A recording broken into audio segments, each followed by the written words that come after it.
Hey guys, welcome back to Genshin. So sorry about this. I noticed my PC was dropping bits. The bit rate was dropping, and I had to do something to fix that. You make sure that the so I adjusted some of the settings for the game and OBS. Um, so it should be running it should be running better now. But if anything were to happen, I'll have to cancel it.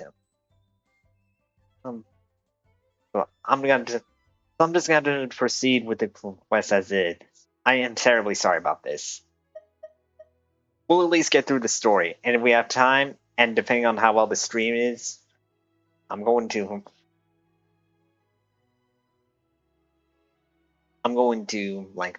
continue with the story. But here's an ad break coming, so I'm gonna let that run um, as I do this. Uh,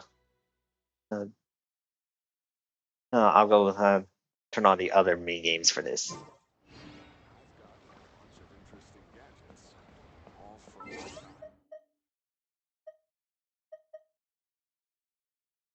Sure. Do it again.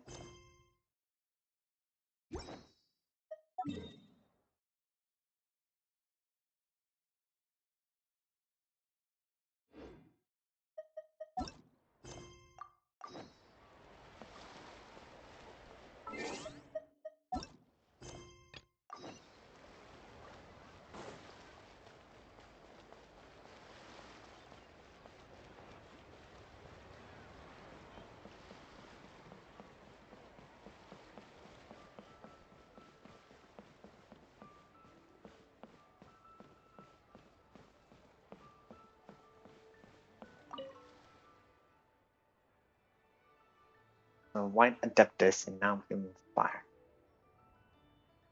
A little harder.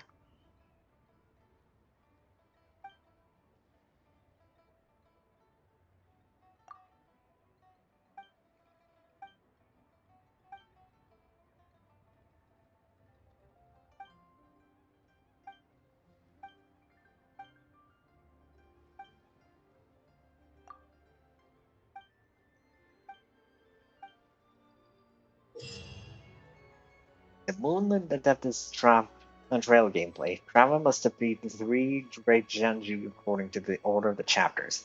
Once the challenge begins, you must defeat Jianju and light Zhao lanterns within the limited round duration to draw the great Jianju out.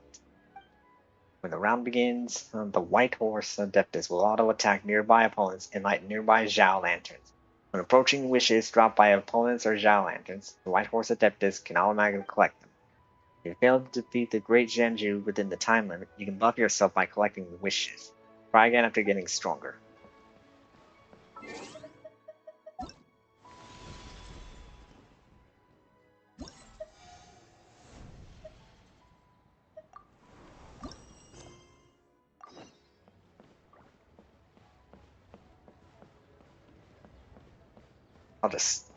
I'll glide on over.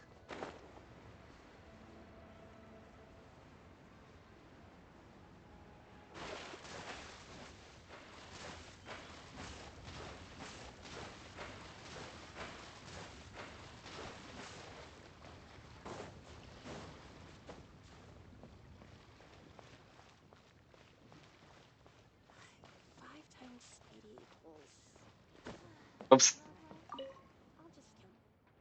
Something feels missing from this painting. Maybe I need a bit more inspiration. Wow, look who it is. Dream Knight, I've heard so much about you. Well, now to finally meet you. Just gonna skim through this.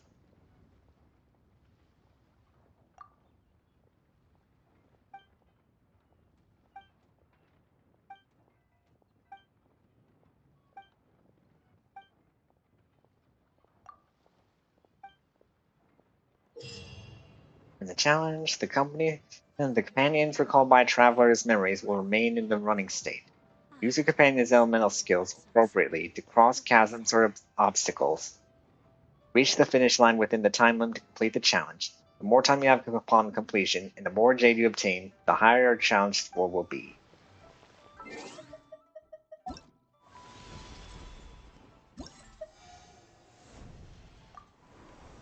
Okay.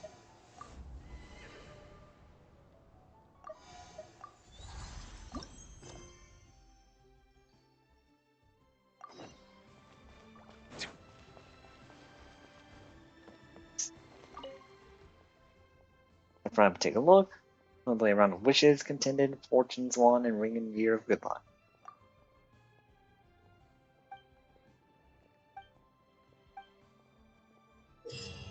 During the challenge, opponents will drop charm coins when defeated. At certain intervals, the prosperity pouch will automatically collect charm coins scattered across the battlefield. Travelers must defeat as many enemies as possible within the time limit to obtain more charm coins.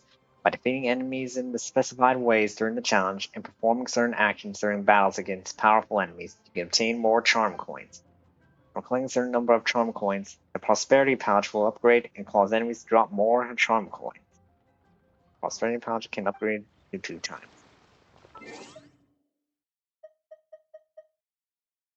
Right, so let's see here.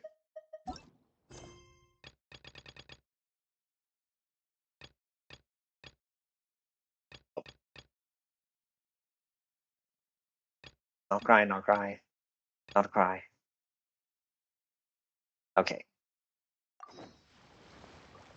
Alright. Anyways, getting confused with the story.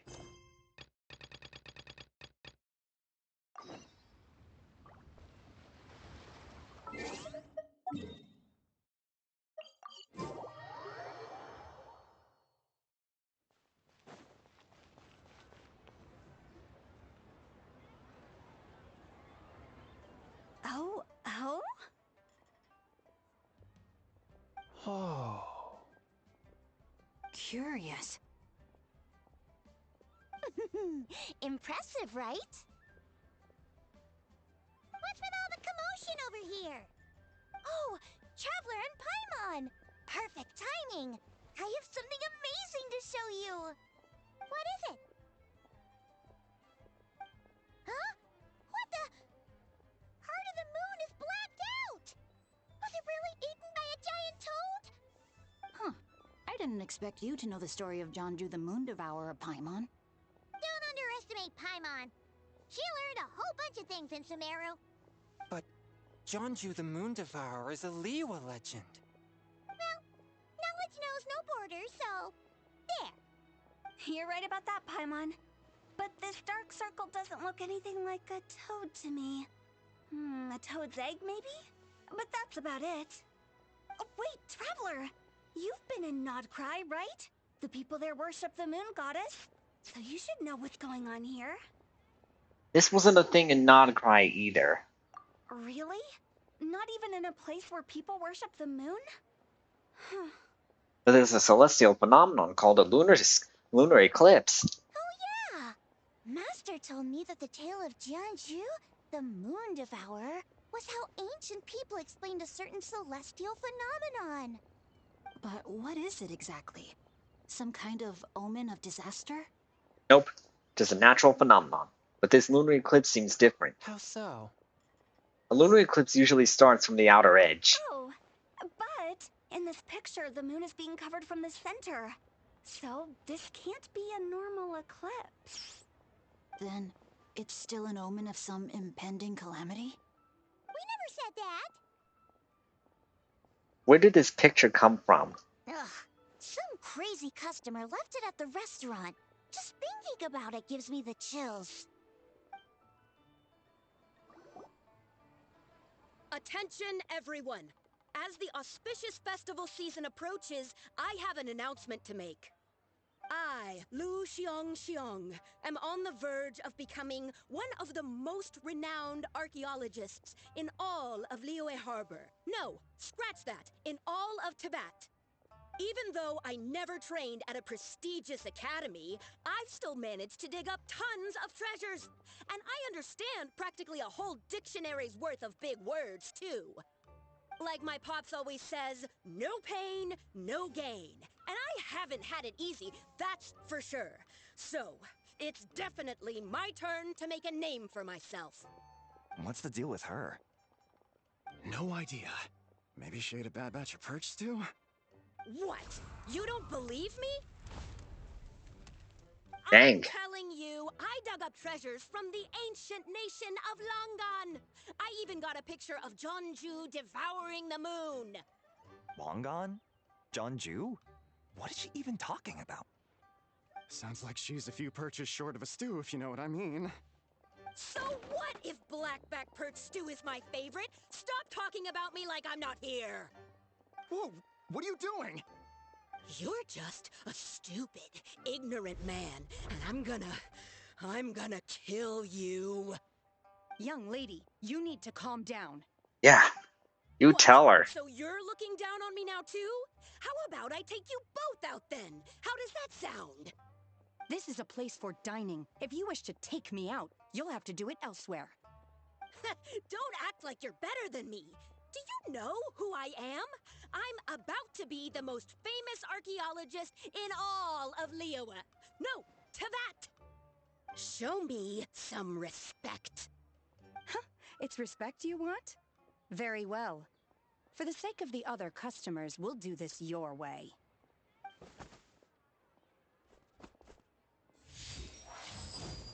What? So Shen has started the fight? She had no choice. The woman pulled a shovel out of nowhere and started going crazy, flipping tables left and right. She even injured 2 other customers. Shenna did what she had to do to restrain her, then took her to the Ministry of Civil Affairs. Thank goodness Aunt Shenhe was there. Or who knows what might have happened. Yeah. I started cleaning up after all the commotion, and that's when I found this photo. I thought it might be the one she dropped, so I rushed over to show someone. She said she took a photo of Jeonju the Moon Devourer. This must be it. Can we really trust what she said, though? Clearly, something is going on with her. Paimon's got a point. It sounds like she wasn't acting right at all. How do we know she wasn't possessed by some kind of evil spirit? Aunt Shenhe would have noticed if she was possessed. All right. But what about the part about Long Gone and the treasure she found? What about it?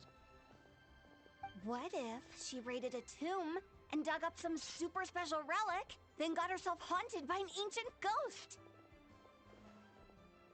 One so powerful that even Miss Shenhe couldn't sense its presence. Your imagination is something else, Hu Tao. Why would an ancient ghost come to Wanmin restaurant, huh? To eat my blackback perch stew? Hey, it could happen. I'd want to eat your food if I was a ghost. Wait a second. She mentioned the ancient nation of Longan, right? Paimon's heard that somewhere before. You know what? My brother mentioned that some ancient artifacts were unearthed in Liyue recently. Mostly colored glass, fine jade, and bronze relics. Some of the text inscribed on them has already been deciphered. There were some poetic verses, but the word Long Gone popped up as well. So, does that mean this Longan place is real? Still, Paimon knows we've heard the name somewhere before. Do you remember, Traveler? The owner of Baiju Guest House just mentioned it. Right! His ancestor heard about it from the White Horse Adeptus. The White Horse Adeptus? Oh, so you must have been to see the giant lantern already. Yep. And it turns out that the White Horse Adeptus is super mysterious, too. Even Madame Ping hasn't met her. Wait, I thought she was the gold-eyed Celadon mare of the 8 Adepts. That's just the interpretation you believe in, Hu Tao. There are other theories out there too. The elders of Qingce village believe that during the Archon War, a white horse leapt from a clear spring, transforming into an Adeptus who aided Rex Lapis in battle. In Chenyu Vale, some of the tribes take her to be the daughter of time, and trace her deeds to an even earlier era. Yet in other ancient texts, including the relics I just mentioned, she appears as an emissary who listens to mortal wishes, bestowing the blessings of the heavens and moon upon the mortal realm. Which is why we write our wishes on Shao lanterns. That So complicated. So what's the verdict? Which version is the truth? I'm afraid there's no definitive answer to that. You two have been all over Teyvat. Do you have an idea? Nope, sorry. We were actually on our way to ask Zhongli. He knows even more about this kind of stuff than us. Ah, looking for a consultant, huh? He's having tea with Miss Linlong. Shigu Antiques is hosting an exhibition tonight. An exhibition? For what? All those antiques Sing just mentioned. So if you head to the big ship docks in the harbor tonight, I'm sure you'll find him. Thanks, Utao. We'll check it out. So, where to next? How about we go to the Ministry of Civil Affairs to ask about the White Horse Adeptus? We might be able to find out more about the recent moon situation, too. If you're heading to the Ministry of Civil Affairs, could you give them this picture for me? Since it belongs to that customer, she deserves to get it back at least. It might even help the Ministry with their investigation. Of course, let's go. All right, we're off. Oh, wait! I almost forgot! Happy Lantern Rite! Happy Lantern Rite. Come have a meal with us when you're free. We'll be there, or we'll be, square.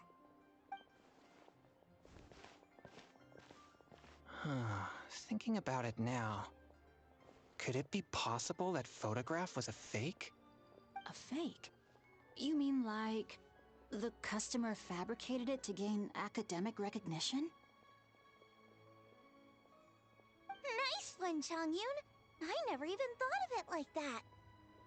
Well, you could have told them Now that. we go check out that place tonight. I know exactly where it is. All right. I'll get scolded if I get home too late. Live a little, Singcho. You act like this is a first for you. Worst comes to worst, we'll get Xiangling to cook you something delicious, okay? Well, when you put it like that, I suppose it's worth the risk. You were just waiting for the promise of free food, weren't you? Fine. It's a plan then. We'll meet up tonight.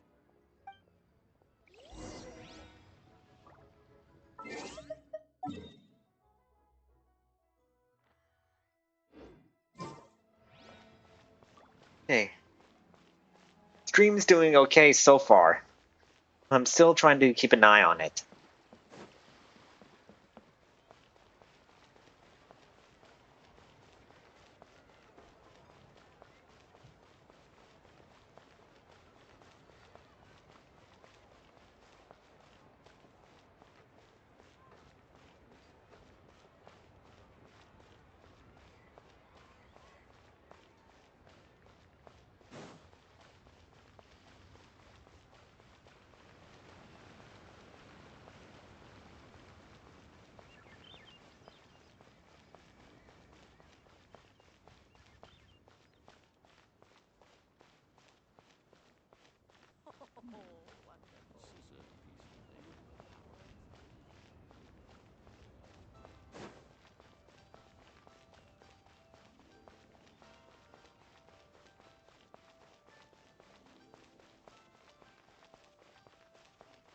There's Ningguang, Qixing, and Lanyan. And your grandfather is of the same opinion, Miss Lanyan? Yes. On Lantern Rite, the moon shall go dark. That's what the signs are indicating. Celestial observation isn't Grandpa's strong suit. But he discussed it with several other elders from our clan, and their conclusion was the same. It's consistent with the information we've received from other sources as well. You mean the whole thing? About the legend of Jonju the Moon Devourer? Happening in real life? Yes, that's one of them. So it's true. I thought it was just a rumor. It's true. But right now, the bigger issue is that all our sources indicate the phenomenon's gonna happen again. I'm not sure this bodes well. Let's remain optimistic for now. We're making progress interpreting the artifacts, and Ganyu is consulting with the Adepti as we speak. Besides, apart from the incident at Wanmin Restaurant, there haven't been any other moon-related disturbances. Minglong, Kuching, and Lanyan! You're all here! Oh, Traveler! And Paimon! It's been a while. Happy Lantern Rite. Yes, happy Lantern Rite. What brings you here, though? I thought you'd be in the harbor enjoying the Shao Lanterns. You're certainly not the type to visit Yujing Terrace for no reason. Is there something I can help you with? What? We're not allowed to just drop in on our friends during the festive season? I was only teasing. You're welcome to visit us anytime you wish. Happy Lantern Rite. Happy Lantern Rite. Oh, and about all the moon business you were just talking about? We have something to show you. Here, take a look! Whoa! Something really did take a chunk out of the moon. Someone managed to capture a picture of it. Is this Zhanju, the Moon Devourer, then? Even though we confirmed this event took place, I still can't quite believe what I'm seeing. Where did you get this picture? From Xiangling! She found it when she was cleaning up after that customer caused a scene. She thinks they must have dropped it. Wait, is this Chawang Terrace? Yes? Is something wrong? No, it's just where I'm from. It said that Chawang Terrace was where the ancient people of Chenyu Vale communicated with the heavens. And in this picture, the moon happens to be right above Chawang Terrace. I was just surprised, that's all. It's probably just a coincidence. That's interesting because the ancient people of Chenyu Vale migrated there from the chasm area. The chasm? So, that place is involved too? According to our investigation, that customer you just mentioned, Lu Xiangxiang, her father and grandfather are merchants in Liyue Harbor, and her mother and grandmother grow tea in Chaoying Village. A few days ago, she left her home in Chaoying Village to join a civilian archaeological team funded by Hoishan Hall, and ended up excavating some artifacts in the chasm area. These artifacts were then entrusted to Shigu Antiques and are set to be featured in an upcoming exhibition. Then, of course, the incident at Wanmin Restaurant occurred. We suspect something happened during the excavation that left her with quite the shock. And now, it seems like she also went to Chawang Terrace and took that picture of the moon disappearing. The chasm? Chawang Terrace? Things are getting pretty complicated. How's Lu Zhangzhang doing now? She's not in a good mental state, so we took her to Boo Boo Pharmacy to get some help. Why don't you come with me to check up on her? At this point, you seem invested in this case too. Gladly. Then let's head there now.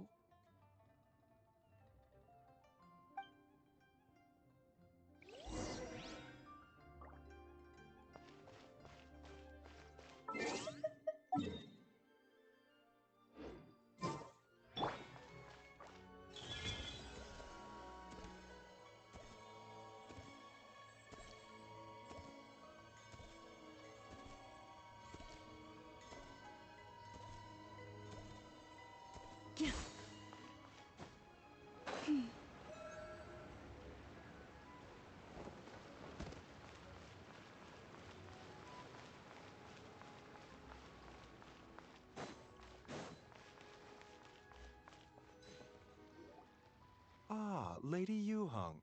Oh, and the Traveler and Paimon are here as well. What a pleasant surprise. Happy Lantern Happy Rite. Lantern Rite. I hope we're not interrupting, Dr. Baiju. Not at all. I assume you're here to see the patient? Unless it's urgent, however, it would be best not to disturb her rest. Is her condition that bad? It's quite unstable. She's even more agitated than when she first arrived. And she refused to cooperate when we tried to check her over. I had no choice but to prescribe a calming draught and to have her rest for 2 days. So she's getting worse? That isn't the news I was hoping for. It's just a precaution. Based on an earlier conversation with her, it seemed more like a fixation than anything else. She hasn't lost her mind. That's right. When we asked about it, she kept insisting she was going to be famous far and wide. Well, it might not be far and wide, but she certainly made a name for herself around Yujing Terrace. Even some of the Qixing know who she is. Have you ever seen something like this, Baiju? Not often, that's for certain. From my initial assessment, the patient appears to have experienced some sort of shock, and whatever it was seems to still be haunting her. But what could have caused such a thing? The relics from the chasm? Or the moon above Chuang Terrace that night? Come back in 2 days, and you might just have your answer. I suppose that's all we can do for now. We'll take our leave then, Dr. Baiju. Of course. If you need anything else, don't hesitate to stop by. Speaking of those relics from the chasm, aren't they being featured in an exhibition tonight? That's right. Are you planning to attend? Yeah, we wanted to have a talk with Zhongli anyway, and now Paimon's even more curious about these relics. Would you like to tag along? I would, except every item in the exhibition had to be registered with the Ministry of Civil Affairs. So I'm afraid it's been spoiled for me. I reviewed them all myself. There are some rather peculiar artifacts, that's for certain.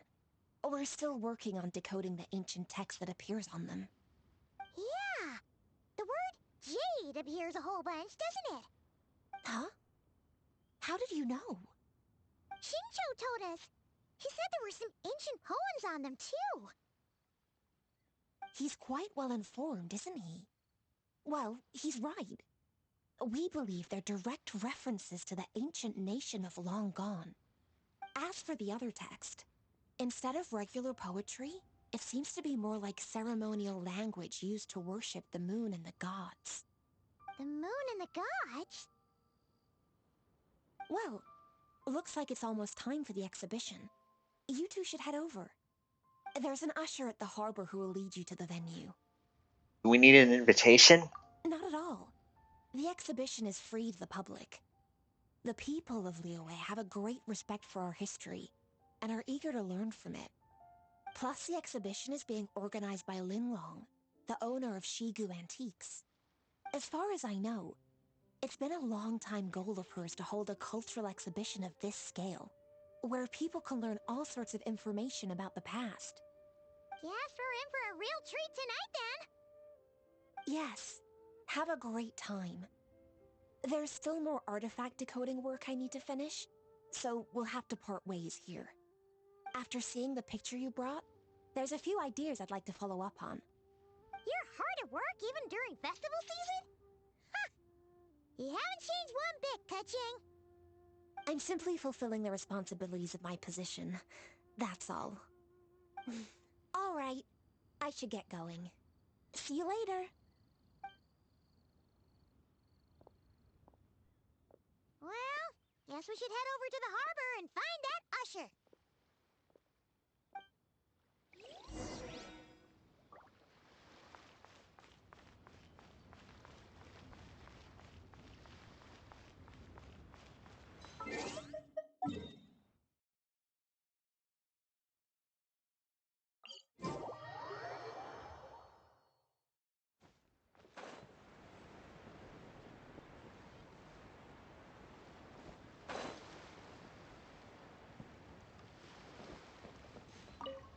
Ah, here for the exhibition?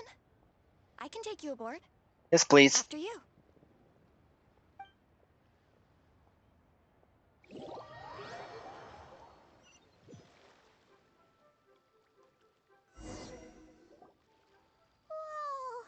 Look at all the antiques on this ship! It's almost too much to take in! Keep an eye out for Zhongli. Greetings. I trust you've been well since last we met? Aha! Speak of the devil! You're right where Hu Tao said you'd be!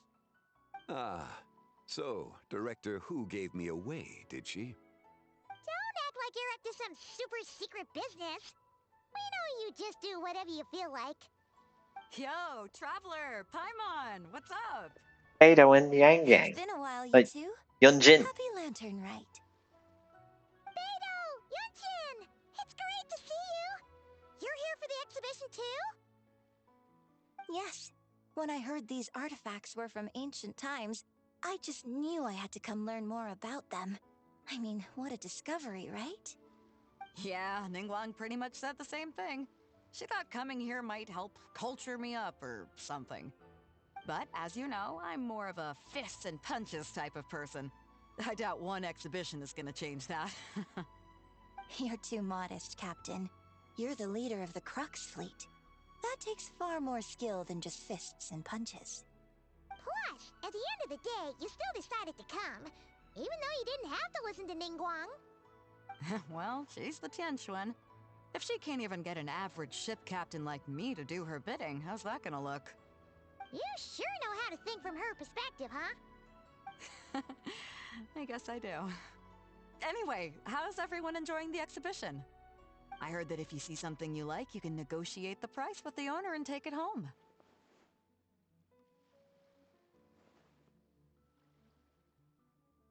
Wait, so we can buy this stuff? Indeed. Although Shigu Antiques is hosting this exhibition, many of the items come from private collectors. As long as both parties reach an agreement, you can make an offer of mora or an equivalent trade. Well, shall we continue our conversation as we look around? Let's go!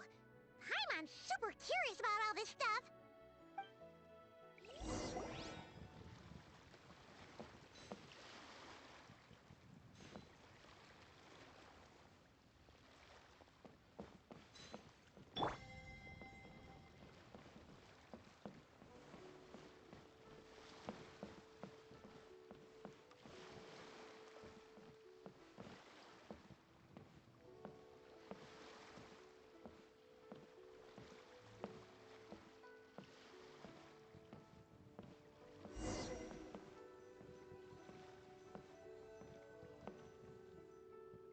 Whoa, look at this painting!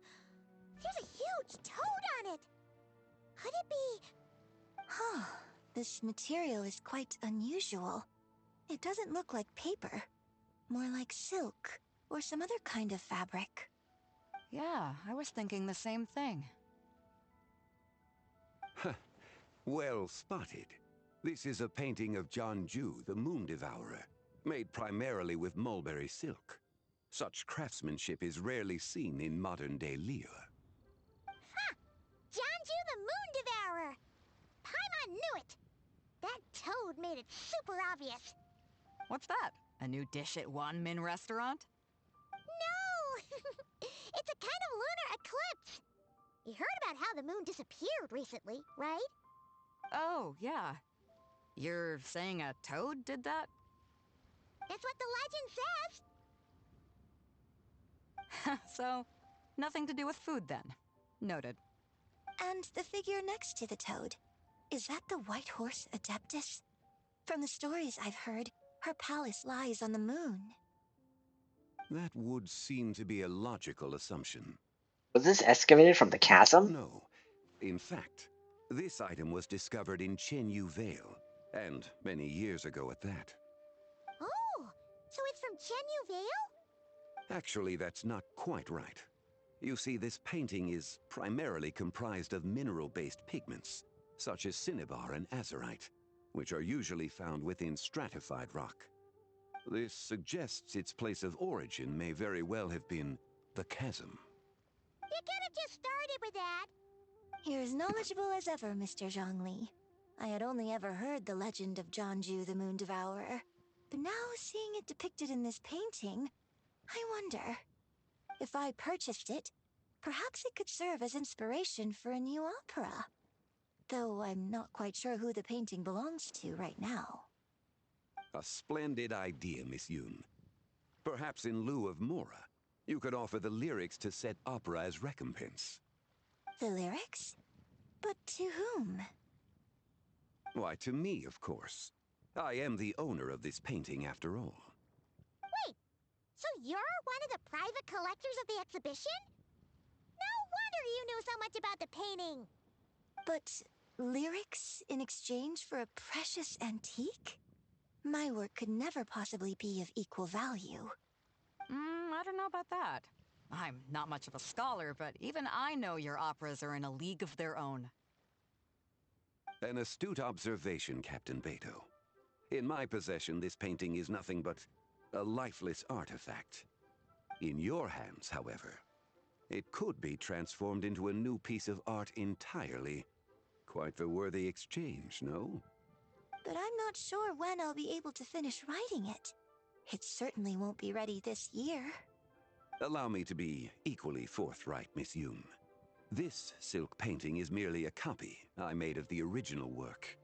There is no need for such concern over its value. Huh? So it's a fake? I had no idea you were such a skilled artist, Mr. Zhongli. I pride myself on having some knowledge of antiques, but I didn't notice anything that would point to it being a replica.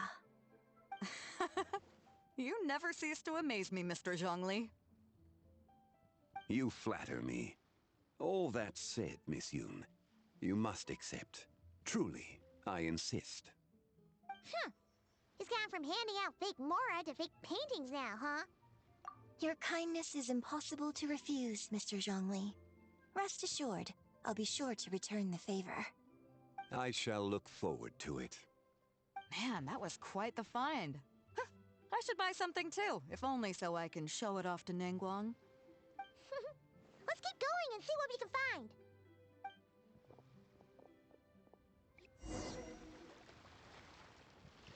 Wow, this bronze war chariot is really something. It must have quite the story behind it. I've never seen anything like it before. Do you know what this is, Xiangli? Ah, I heard from Miss Linlong that a carriage made of Celadon jade was unearthed in the chasm. A copper canopy, a body adorned with flowing clouds and geometric patterns. Yes, this must be the one. A precious piece indeed. This thing's gotta be thousands of years old, right? Crazy to think people back then were capable of such intricate metalwork. Too often, we view the past and future through the lens of the present. Objects that fascinated us as children seem crude later in life. And that's only after a few decades or so of separation.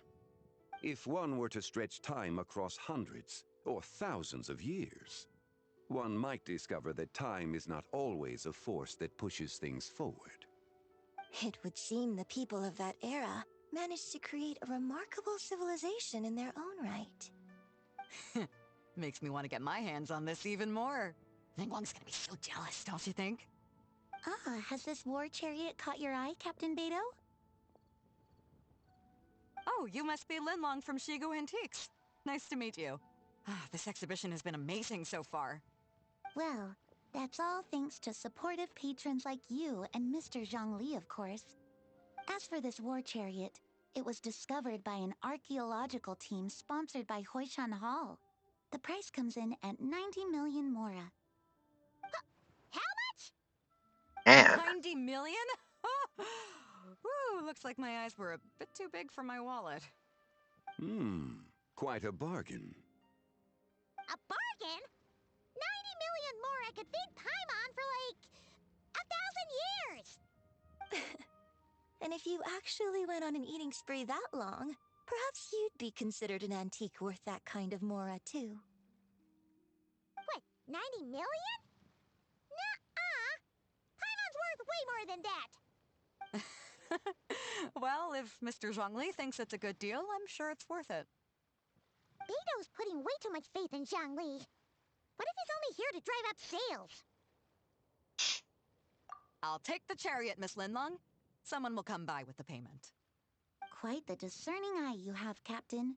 After the exhibition ends, I'll have someone deliver it to the Alcor. Actually, could you send it straight to Yujing Terrace? I'd like for the Tianquan to see the proof of my discerning eye for herself. Understood. Great! Yunjin and I both found something.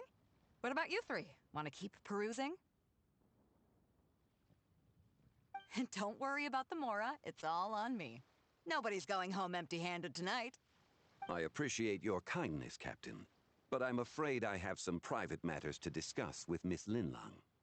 In that case, don't let us keep you, Mr. Zhongli. Right this way.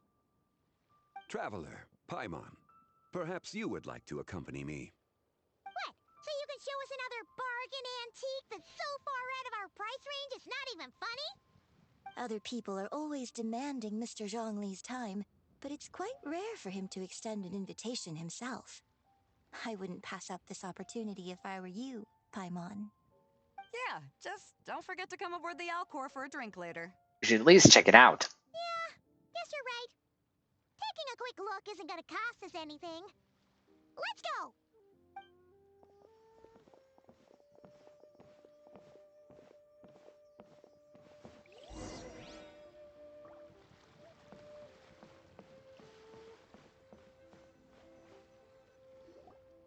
These are all the jade pieces that were found, Mr. Zhongli. Wow! So many styles! What kind are these? These are a type of ceremonial jade. You're familiar with Chenyu Vale's rain jade, right, yes? Oh, yeah! So these pieces are all used in the rain jade ceremony? Well, you may not know, Paimon, but before the rain jade rite came into practice, Chenyu Vale was known for a different ceremonial tradition that also involved jade. The bee is used to honor heaven, the Tsong to honor earth, the Gui to honor the east, the Jiang to honor the south, the Hu to honor the west, and the Huang to honor the north. These form the 6 ritual jades. It's unfortunate, however, that Miss Linlong's set is missing both the Gui and Hu pieces. Oh, I know. These jade artifacts are from such an ancient time. It's proved difficult to track them down, even for our establishment. No matter. You happen to have precisely the piece I was looking for. Huh? This broken jade token? I didn't expect this to catch your eye, Mr. Zhongli. It isn't one of the 6 ritual jades. What is it? An affect belonging to an old acquaintance of mine. An old acquaintance? One of your collector friends, Mr. Zhongli? You could say that. Traveler, take a closer look.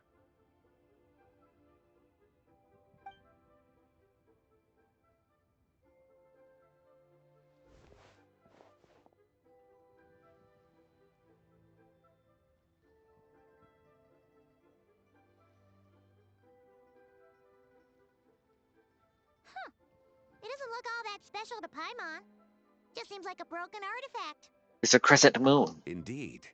It's been thousands of years since the moon has appeared in such a form. So, in the past, the moon wasn't always full. Then, could this missing chunk be from when Jeonju devoured part of the moon? It's worth looking into. Your insight is invaluable, Mr. Zhongli. I had no idea how special this piece was. Since it has caught your interest, allow Shigu Antiques to cover the cost. Oh, that is far too generous, Miss Linlang. Not at all. I've always wanted to give people a chance to appreciate these snapshots of history. So, holding an exhibition like this has been a lifetime wish of mine. And it never would have been possible without your help, Mr. Zhongli. I merely put in a good word with a few acquaintances of mine. And it had a profound impact. Without your recommendation, I doubt half of these collectors would have come to the exhibition.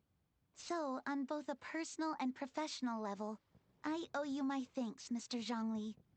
Wow! Zhongli actually did something useful for once. Why is it glowing?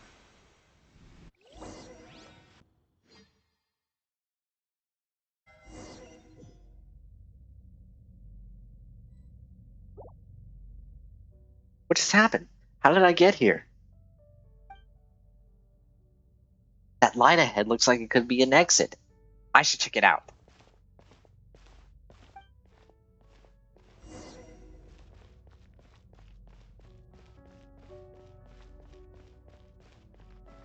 Doesn't look like he's getting any 3, closer.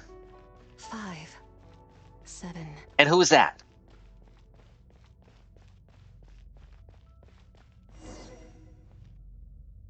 Eleven, 13, 17, Who said that? 19, 23, 29. 31?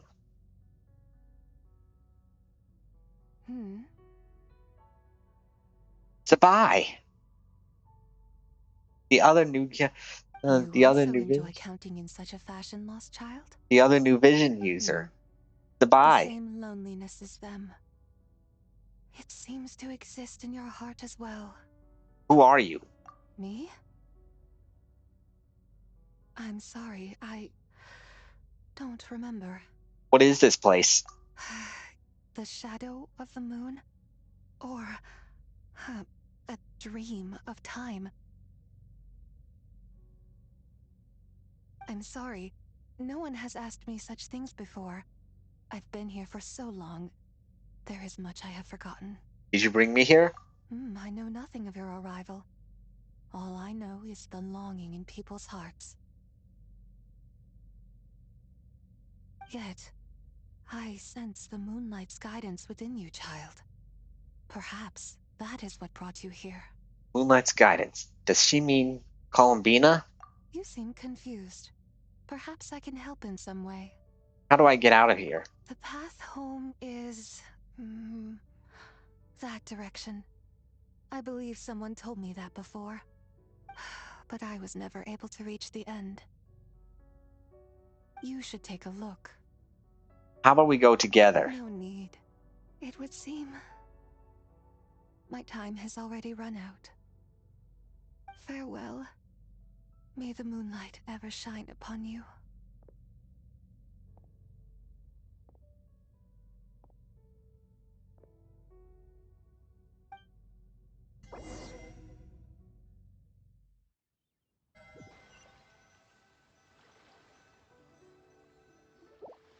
Wow!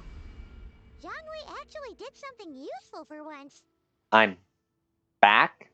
Your complexion looks rather ashen, traveler. Are you feeling all right? Yeah, what's wrong? Does your stomach hurt? I just I just went I was just in the strangest place. Huh? What are you talking about? You were right here the whole time. Ah, I see. I'm afraid we must take our leave, Miss Linlong. My friend has taken ill and I must escort him to get some rest. Of course. Traveler, Paimon, please, come with me. Ah, yes. Regarding the payment for the Jade Token. Charge the expense to the Wangsheng Funeral Parlor if you would.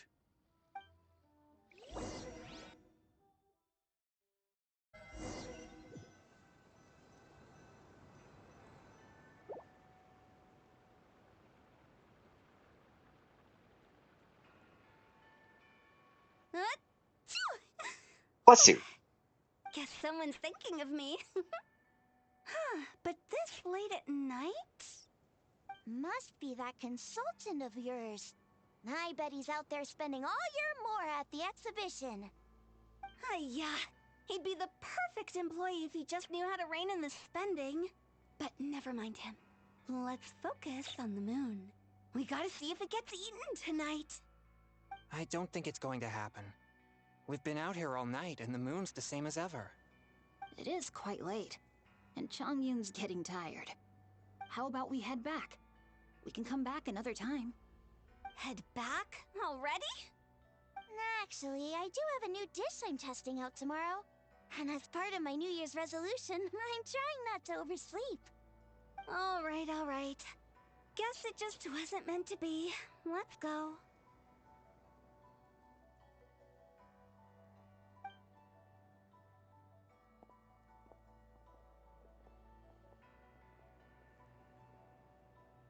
When the sun's out, bathe in sunlight. When the moon's out, bathe in moonlight.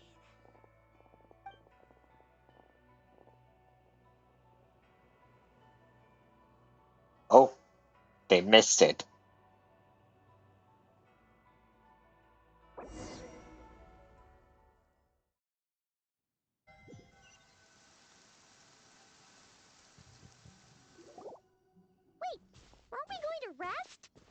did you bring us here? Because I imagine the traveler would like to know what just happened to him. Oh, right. Ugh, Paimon's confused, though. She could have sworn you were there the whole time. Slinger mysteriously got in strange How is space. that possible? It sounds like his spirit formed an inexplicable connection with the being in that space. What was it? The White Horse Adeptus?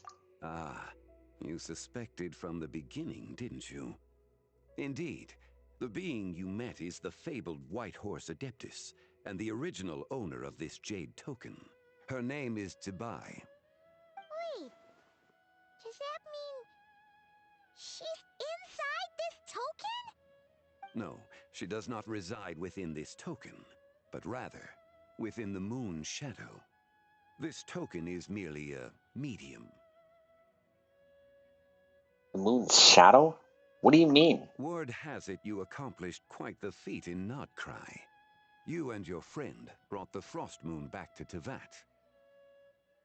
Tell me, did you ever wonder about the other moon? The one that hung in its place for thousands of years?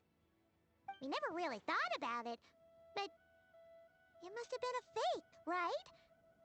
A fake moon! Indeed, it was false. Its true nature, nothing but a projection of the moon. It also happens to be the prison that confines Tibai to this day. Wait, the White Horse Adeptus is trapped inside that projection? Then we need to rescue her! But the moon in the sky right now is the real one, right? Where did the fake moon go? And why can't Paimon see it? With the return of the true moon, the shadow naturally lost its place in the heavens. Now, it is disintegrating bit by bit. It's a process that comes and goes.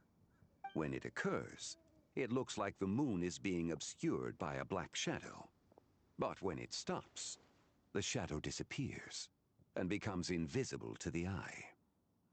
So, you're saying there's an invisible fake moon blocking the real moon right now? So the recent lunar eclipse, it was the fake moon, wasn't it? Indeed. Okay, this is not what Paimon was expecting. You said it's disintegrating. When will there be nothing left? My hypothesis is that people's wishes could be what trigger the periods of disintegration. After all, when you experienced that episode just now, it was precisely when Miss Linlong spoke of her own wish. Wait, is that because the White Horse Adeptus answers people's wishes? The legend must be true then. So, that means the more wishes we make, the faster the fake moon will disintegrate, right? Then it won't be long before the White Horse Adeptus is free! Quite the contrary. After countless years trapped inside, the two have merged into one. When the moon shadow is gone, Zibai will cease to exist in this world. Oh no! So, by bringing the moon back, we actually hurt the White Horse Adeptus?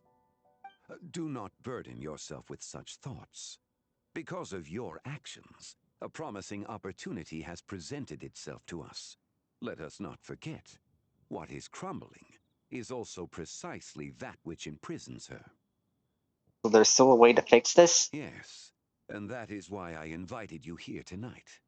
Your connection to that broken jade token confirms that you can do what I envision. However, while I had hoped to receive your assistance, this matter could have significant ramifications. I must admit a certain reluctance to implicate you in more of Tevat's secrets. Often, the deeper one's knowledge of such matters, the harder it becomes to extricate oneself from them. You are someone who once traveled through the boundless sea of stars. I cannot help but wonder, perhaps it is wrong for your fate to become too entangled with the fate of any one world. I already know a bunch of secrets. Such is your conviction, then. Since journeying beyond Lille, you have had ample time to reflect on these matters, it would seem. Yes. So tell me what I need to do. Very well. The first secret I must reveal is that Zibai has long since passed away. The being within the Shadow Moon is merely one of the 3 deadly selves she severed before her death. Wait, the White Horse Adeptus is dead? Weren't you supposed to tell us how to fix this? Now it just seems even more impossible! Please, remain calm, Paimon, and allow me to explain. The 3 deadly selves is a practice used by those engaged in spiritual cultivation. The intent is to sever the 3 vice-laden mortal selves to reveal one's true, pure self beneath. However, Zebai's 3 selves are more complicated in nature.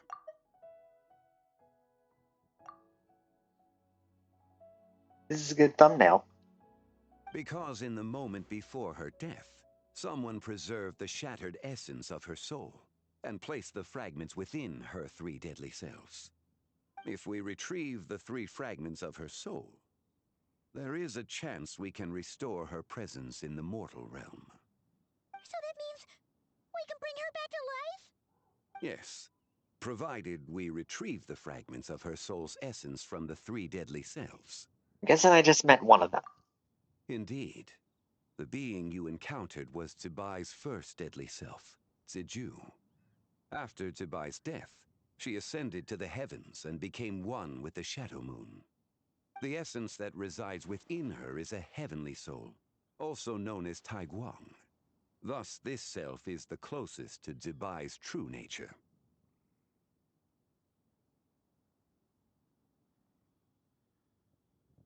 That said, because she is trapped within the Shadow Moon, we have no choice but to seek out the other 2 soul essences first. Then we can unite them as one. Okay, so where are the other 2? Her second deadly self is called Ziju. After Zebai's death, she fell into a slumber deep beneath the earth in what is now known as the Chasm. The Chasm? essence within her is the Earth Soul, also known as Xuangling. She is the self that inherited most of Zebai's memories and wisdom. The chasm? So, do we have to go there to find her? That won't be necessary. I sensed her presence on the jade carriage from earlier, the one at the exhibition. It's possible the return of the Frost Moon awakened her, and she emerged from the chasm alongside that batch of ancient artifacts. Wait, that must be why you agreed to help with the exhibition! To investigate the artifacts! Indeed. So in truth, Miss Linlong was the one who helped me. What about the last deadly self?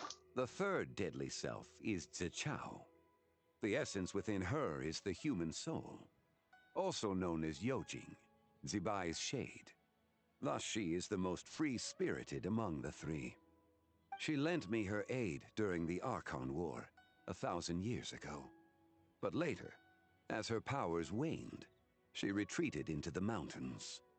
I imagine finding Zichao should prove the most troublesome, so I shall take it upon myself to track her down. So, we need to find the second deadly self, right?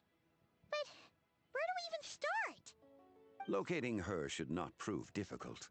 In life, Zebai was fond of mortals, and as the self who inherited most of her memories and wisdom, Ziju should be the same. It's possible she has possessed someone, and is meandering the bustling streets of Liyue Harbor as we speak. Possess someone?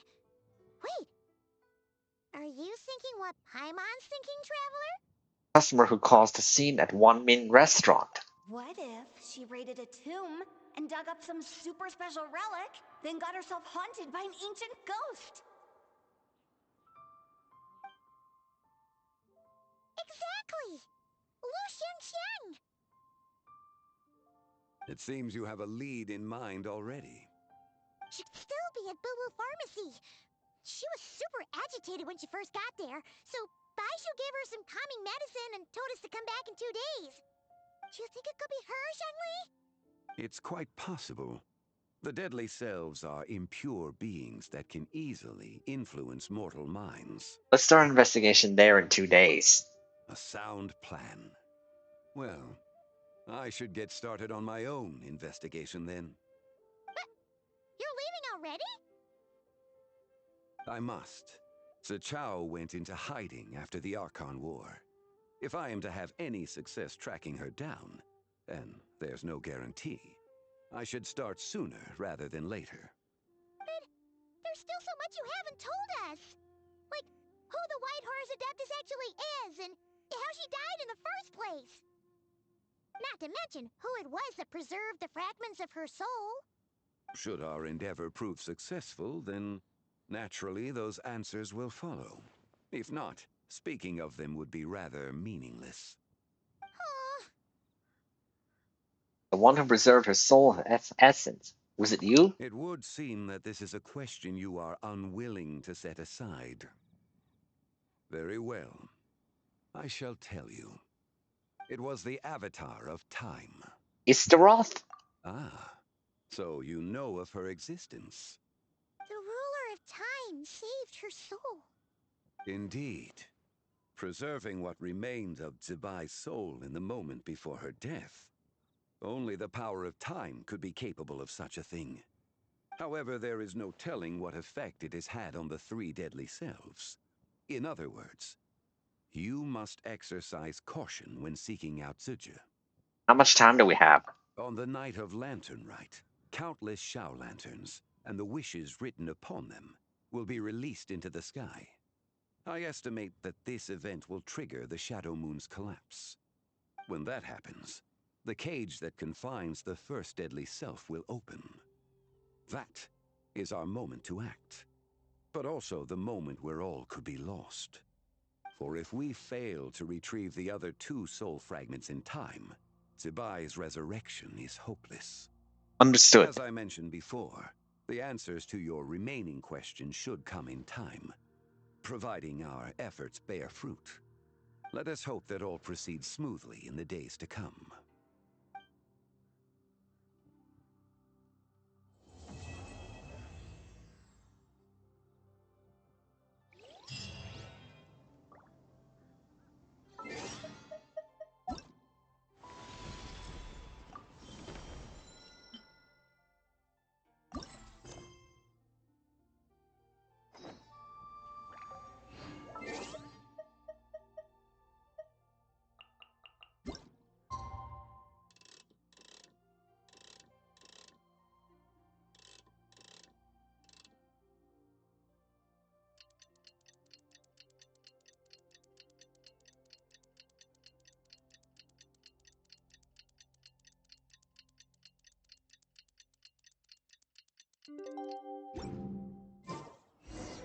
Oh, should we head to Boo Boo Pharmacy today? Fingers crossed we learned something useful.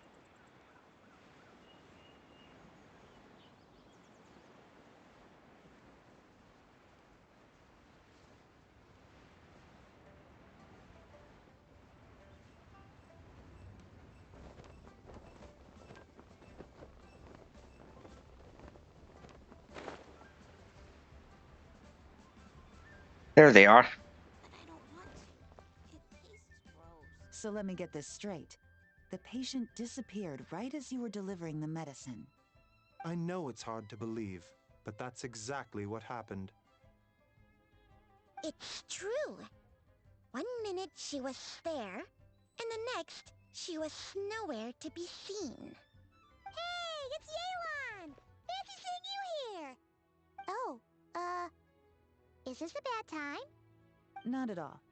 Just a small roadblock in the case I'm working. Ningguang asked me to investigate a patient named Lu Shangshang. If you're here to find her too, then you're out of luck, I'm afraid. She went missing this morning. What? According to Dr. Baiju, the patient vanished right under his nose. But it just seems like that should be impossible. There 1 second, then gone the next? Pretty sure Xiao can do something like that. Then you're suggesting this Lu Shangshang is the vigilant Yaksha in disguise? Or some other adeptus? Guess not. But this is so weird. How can a living person just vanish into thin air? Unless Linny decided to take his act to Liyue? Who is this Linny you speak of? He's... Oh, never mind. Paimon's was just grasping at straws. Let's set aside the how for now and focus more on the where.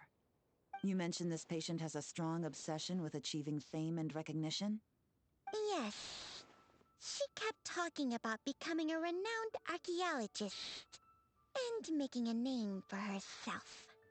So, are we looking for a place where it's super easy to become famous? I'm drawing a blank. I think we should check out the Shao Lantern crafting stalls. Because it's easy to become famous by making Shao lanterns? Not exactly. When the people of Liyue need a solution to a problem, their first thought would be to pray to the gods and the Adepti. If her wish is to become famous, she might write it on a Shao lantern in the hopes that the fabled White Horse Adeptus might make it come true. That certainly sounds probable. Turns out, the White Horse Adeptus might be a lot closer to home than she thinks. What was that? Nothing. Let's go check out those stalls.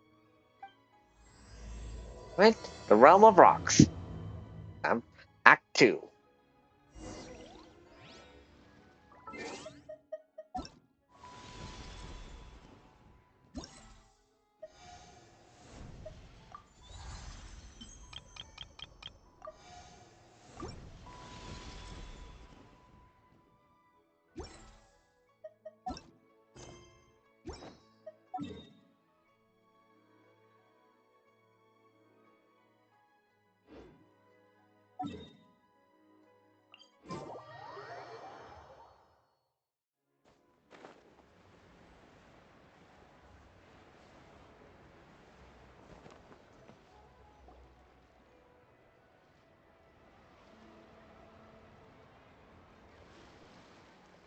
Alright, we're here.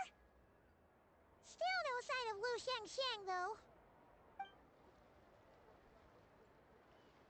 As long as you're patient enough, Paimon, you'll find that hunting down people is no different from hunting boars. We need to blend into the environment, or we risk alerting the target. So as far as everyone here is concerned, we're just ordinary tourists. Oh, okay. If we need to blend in, then let's make some Shao lanterns and write our wishes down, like everyone else. What's your New Year's wish, Yelan? I haven't given it much thought. Now's the perfect time to think about it. Oh, and it can't be work-related. You gotta take a break once in a while, right? You're always staking out this suspect, tailing that criminal, hunting down this gang or that. Which is super amazing and all, but it's gotta be exhausting. Yeah, you should think about yourself every once in a while, you know. Really getting into this, huh? You said to blend in, right? Come on, it's all part of the act. So you gotta think of something.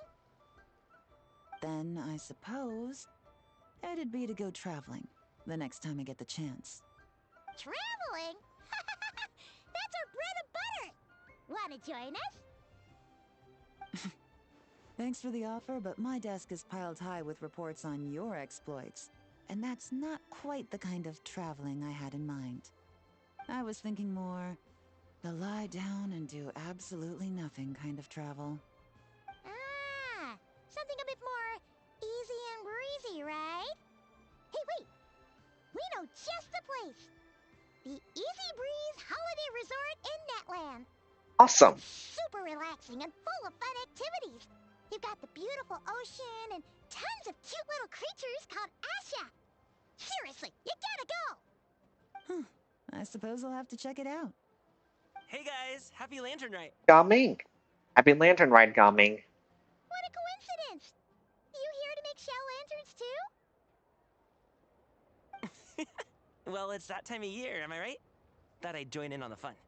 You can't have Lantern Rite without making one of these. What you gonna wish for? Aw, man, it's kind of embarrassing, but whatever. The truth is, the mighty mythical beasts are seriously struggling with recruitment. So, I'm hoping to find a few apprentices and teach them the art of wushu dancing. Awesome! Shurfugami, here we come! Whoa there, Paimon!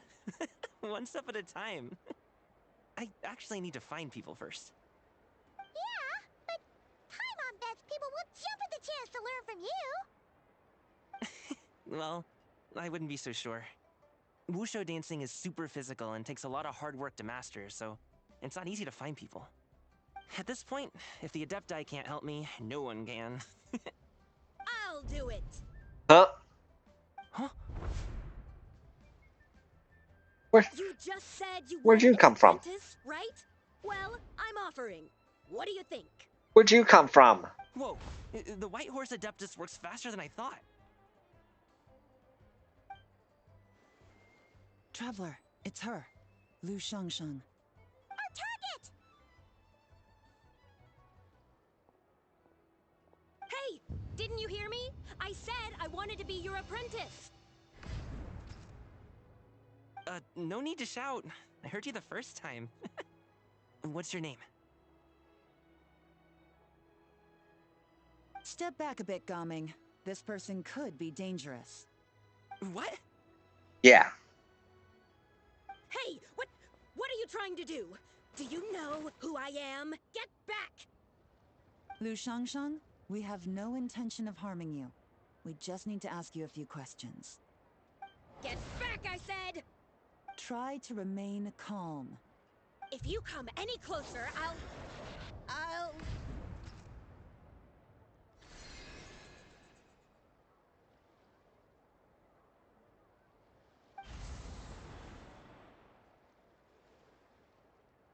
Time's frozen. Goodbye. Oh, what the? Little wisp of a being. How are you able to see me? Must be Gigi, the second deadly self. Ah, right. If I am, leave at once. I hope to resurrect the White Horse Adeptus, and I need your help. You, a mere mortal, whose own life hangs by a thread, would dare reach for the power of life and death? Is that so bad? Unless you wish to be condemned to eternal damnation, you would do well to abandon this foolish endeavor. I shall speak on this no further. Don't come any closer. How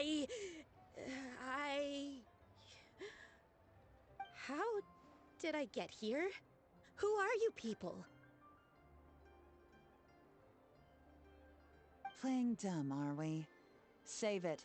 We know you attacked those people at Wanmin Restaurant. What? No, I would never.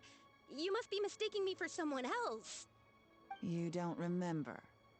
Of course not. How could I do such a thing? What about the photo you took near Chuang Terrace? What photo? What's going on? It's like she lost her memory or something. He did. Well, this complicates things. I'll take her back for questioning and let you know what I find.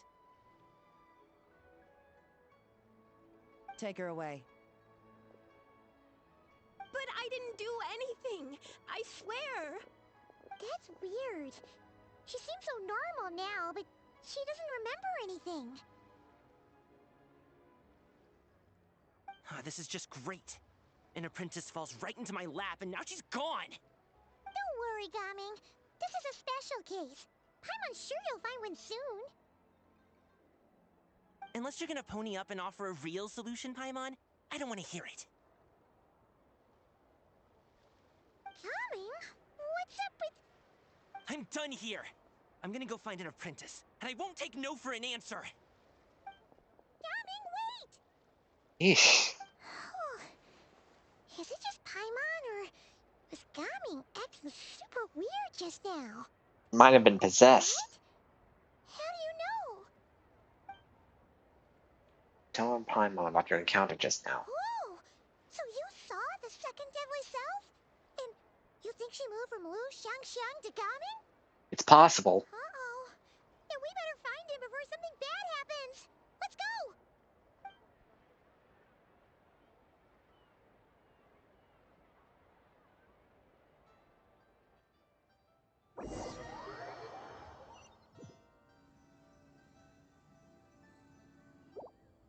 Alas, Why must Cloud Retainer inflict such woe upon us, Mooncarver?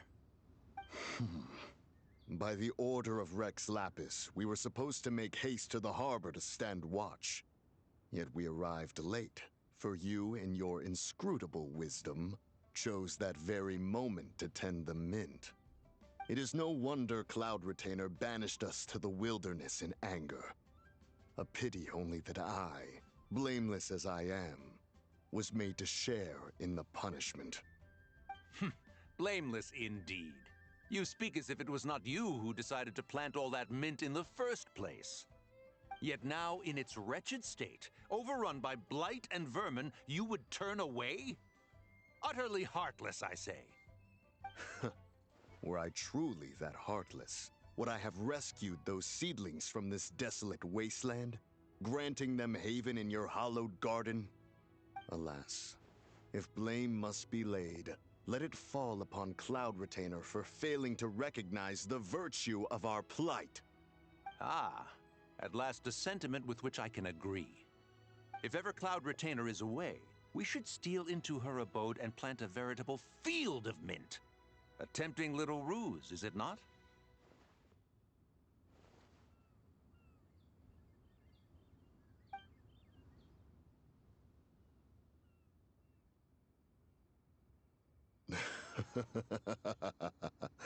Positively ingenious. Please stop chasing us. Just let us go. Get back here! If you keep running, I'll kill you! Please, we don't know anything about wushu dancing. Just leave us alone. What? You think I'm not good enough to teach you? Just agree to be my apprentices, and then we can talk. That child looks somewhat familiar. Ah, it appears to be the Wushu dancer from Liyue Harbor. I have seen him perform on occasion. Come, let us take a closer look. Has trouble befallen you, young one? Perhaps we can offer aid. Oh, thank the gods. Please, sir, you have to help us. This guy's trying to force us to become his wushu dancing apprentices, and he won't take no for an answer. Oh, so it is you who require aid, not the other way around. Get out of the way, old man! This is between us. Preposterous. You dare to presume we are of a mature age? Listen here, brazen youth. Skilled you may be in the art of dance, yet your offstage demeanor leaves much to be desired. Hold on, Mountain Shaper. Something is amiss. Look closer. Huh. Indeed, he bears the mark of something unclean. It spells trouble. You there, depart at once. Hey! You drove off my recruits, old man! You'll just have to take their place, even if you're a bit on the decrepit side. Many years it has been since a being has dared speak to us in such a manner.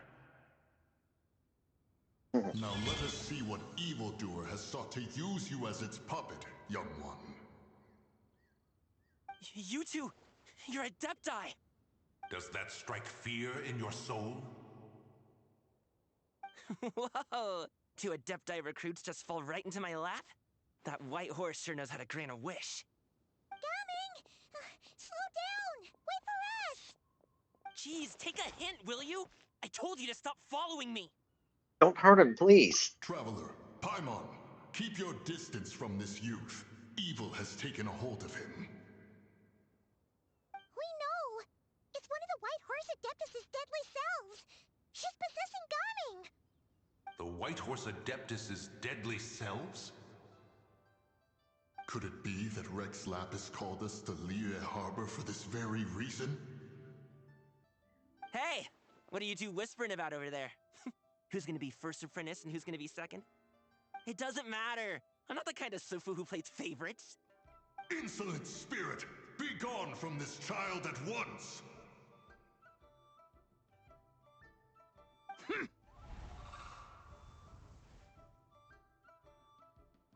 Little mite of a mortal.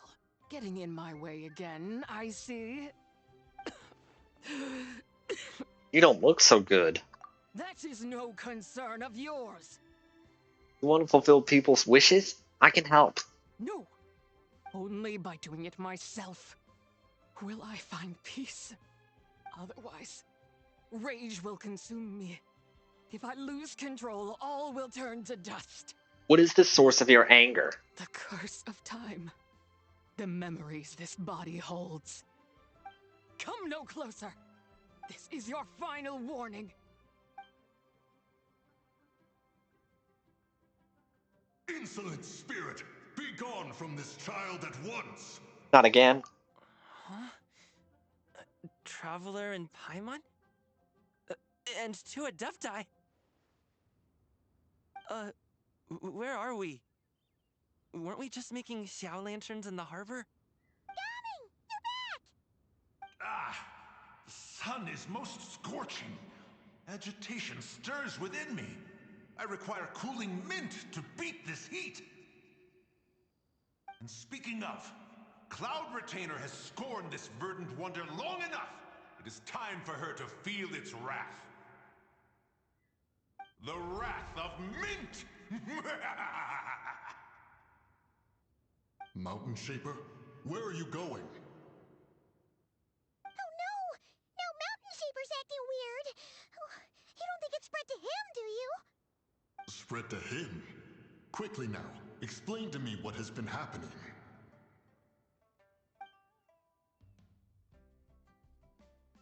What? Was I really that rude? Jeez, someone get my dad to throw a slipper at me. I'm so...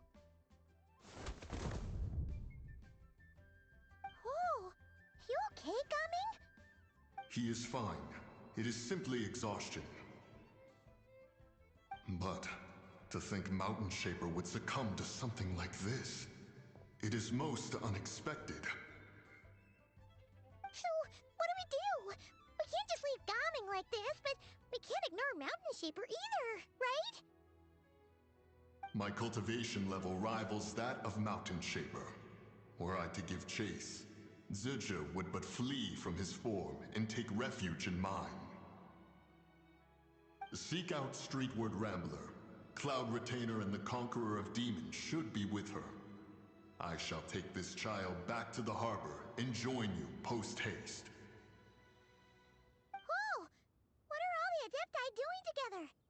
Rex Lapis charged us with keeping watch over Liyue Harbor should danger rear its head. I dare say this is the very crisis he anticipated. Come, we must devise a strategy before confronting Zizha.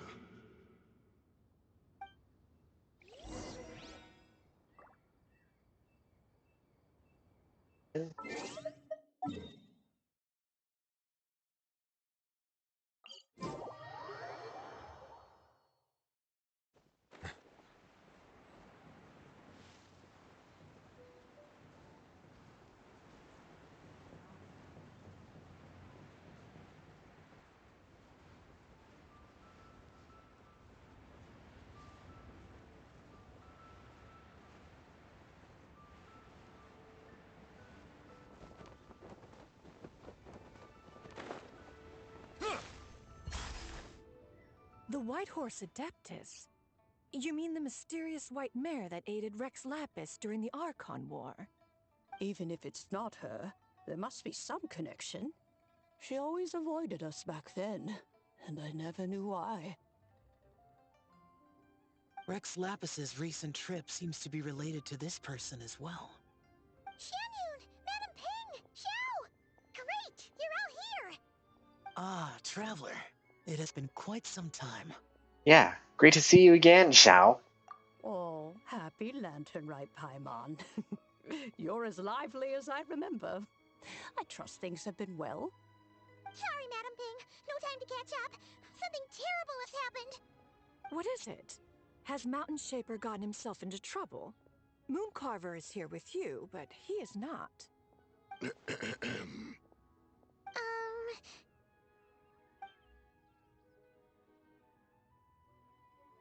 The Wrath of Mint? That old fool dares to utter such nonsense behind one's back. Yeah, that's not really our biggest concern here.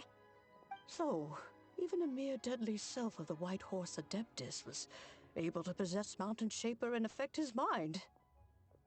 No wonder Rex Lapis told us to gather here and await his orders. Mountain Shaper's cultivation is inadequate. He was caught unprepared. Were it one of us, Zhuge would hardly have found a vessel quite so ready for the taking. Hey, that's not what you said earlier. Where is Mountain Shaper now? A question that hardly bears pondering. Obviously, he intends to plant mint in the vicinity of one's abode. Ah, then he poses no great threat. We might as well let him be. Once he fulfills his wish, it's possible that Zhuge will relinquish him of her own volition. Your ulterior motive is most obvious, Mountain Shaper. You two hope for Mount Outsong to be covered in mint. One can see it clear as day.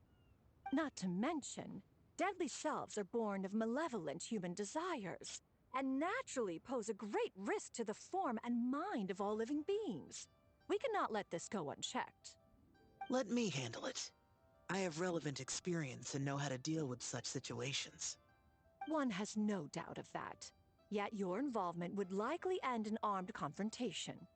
In one's own estimation, the time for such measures has not yet come. Before his departure, Rex Lapis knew that Zhuge was active in Liyue Harbor, yet told us only to wait. It would seem, then, that Rex Lapis did not believe extreme measures were warranted here. Yes, this is quite a peculiar case.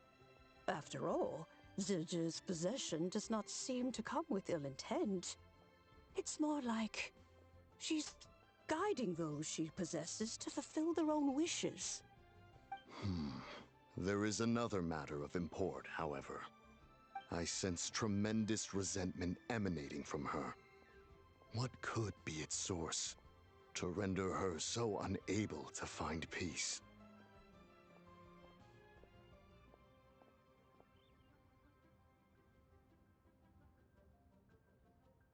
Curse of time. The memories this body holds. She was talking about the White Horse Adeptus memories, right? From what the Traveler said, it seemed like she was about to explode with rage. But why? With Rex Lapis away, if we wish to understand that which occurred in the past, we shall have to ask her directly. She also mentioned the Curse of Time. What could that be about? Perhaps erosion. Indeed. We are of the same mind. I heard that ancient clans in the mountains once regarded the White Horse Adeptus as the daughter of time. It seems there was some truth to that, after all. The Daughter of Time. Cursed by time? Time does not treat everyone equally. The longer you dwell in this world, the more it takes from you. Then what do we do? One has devised a solution.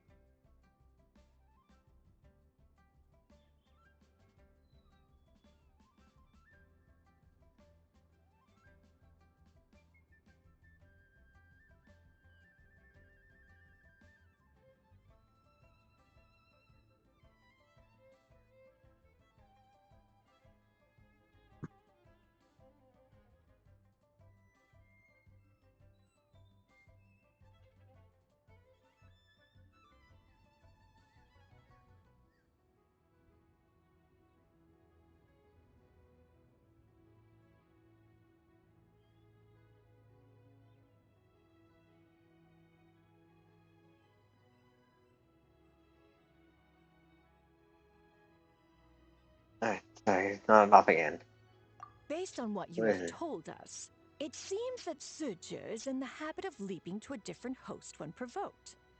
One's plan is for us to block all escape routes while you confront Mountain Shaper, forcing Zhuge to reveal herself. Then, if prior experience stands, she will have no choice but to possess you. However, not only are you able to sense it, you are also unaffected by the peculiar state of stasis. In other words, That's not. in that moment, That's it. you would have the chance to either subdue or persuade her. That is akin to walking straight into the lion's den. Allow me to go instead. Yeah, isn't this plan a bit too risky? Why doesn't Paimon try first? After all, even if she got possessed, it's not like she would pose a danger to anyone. Yeah, but you might eat so much and become a literal ball. Paimon's wishes aren't all food-related, you know. One would not suggest this course of action if one had any such reservation. Time and again, the traveler has proved immune to Sidge's influence. Consider for a moment why that might be. Because I hear the because I hear the moonlight's guidance. Oh yeah, that's what the first deadly self told you, right? Perhaps your time in Nodcry left you with the blessing of the newborn moon goddess, traveler. And this Whitehorse Adeptus clearly has a profound connection to the moon. Indeed. Indeed. I see. Have you other concerns, Conqueror of Demons? I was just trying to fathom why Rex Lapis left without explaining the situation in detail. But now I think I understand. Rex Lapis entrusted this matter to the Traveler, which means in his estimation, the Traveler must be the key to its resolution. So I have no other concern. I trust Rex Lapis, and I trust you. Leave it to me. Then we are all in agreement on proceeding with this plan? Very well. We should depart at once, lest we lose our chance. Let us see whether that old fool truly dares to face one's abode with Mint.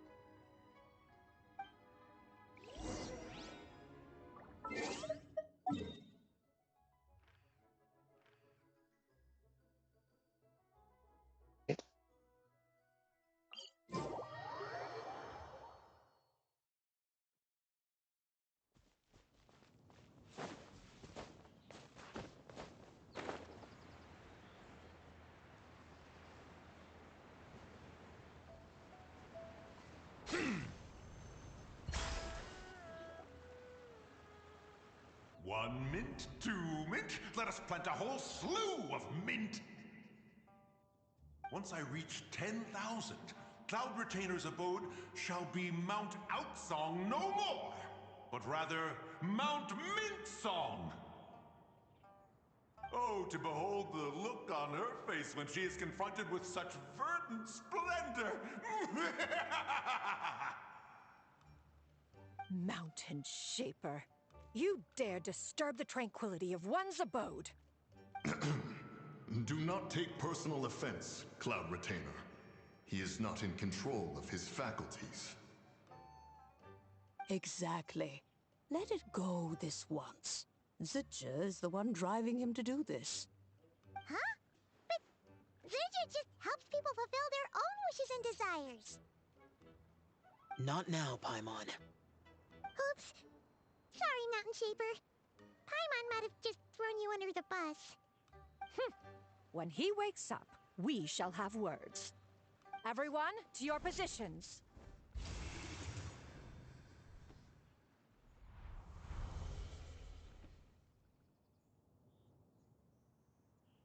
Be careful. I got this. A pest? I must catch it. Again!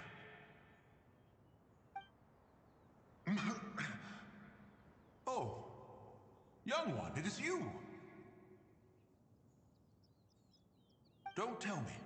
Cloud Retainer sent you? Yes. She told me to get rid of the mint. Ha! Such brazen insolence. And that includes your garden on Mount Hulao. Such presumption. Such boundless avarice. That wretched adept's impudence knows no end. Eesh, it's If stubborn. she dares lay a finger on my garden, I shall smash her cuisine machine to pieces. You sure about that? You think I am one to fold so easily?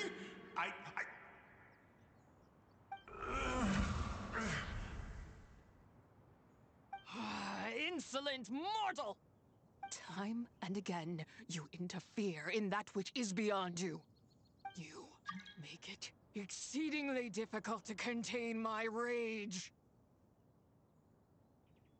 We need your help. You have no conception of that which you seek. It is forbidden! Forbidden? You know nothing of my past.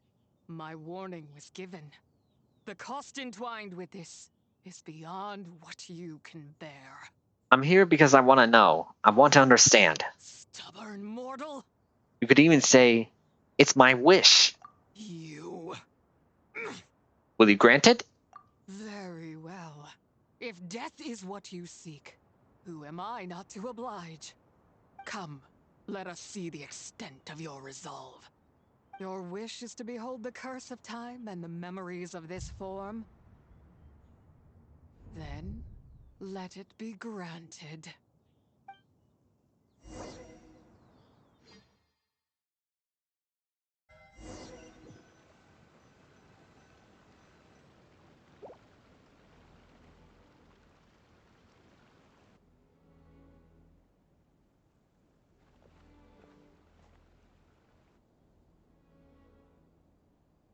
You who seek death, stand before me. What is this place? My prison. You're trapped here? I was merely a trace of impure energy within Zapai's immortal body. When her soul was shattered, it should have been the end of me. But then, the one who governs time descended from on high and froze the moment of her death. And so, I remain in this world, unable to find release. Was it Easteroth? A mortal who knows of her existence and would dare to speak her name. Who are you? I am someone who can help you. Help? No, there is nothing we can do for each other. Her power, the one who governs time, it has surrounded me ever since. A blessing and a prison, all at once. So you've been trying to break free? No. I have been asleep in this prison for countless years, until a familiar presence woke me. Then, through that mortal girl's eyes, I saw it. As pure and bright as ever, unchanged across the millennia. It was the moon. No wonder she took that picture at the Chiwang Terrace. That place is called Chiwang Terrace? Did later generations rebuild the altar in a new location? It looks just like the one used to honor Tsupai.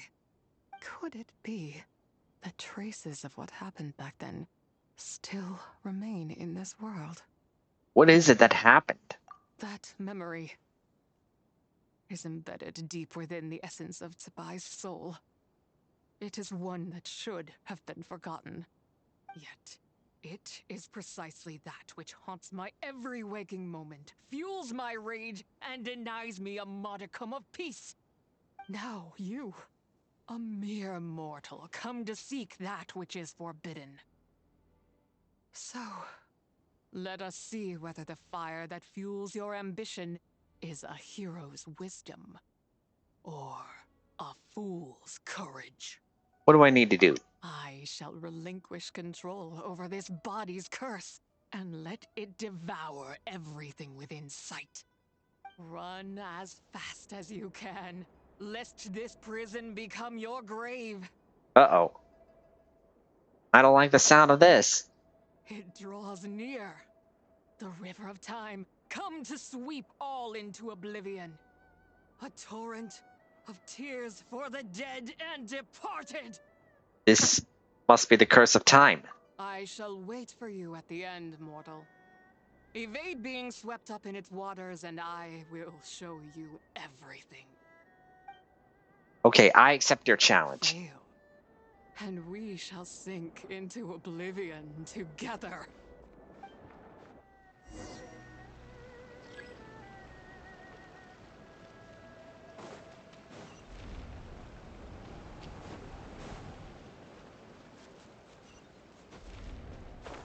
Ah.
I did not expect that you would make it to the end. Well, I did Yes, it. it would seem even time cannot hold you back.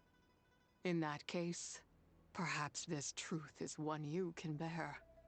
Come, let your wish be granted.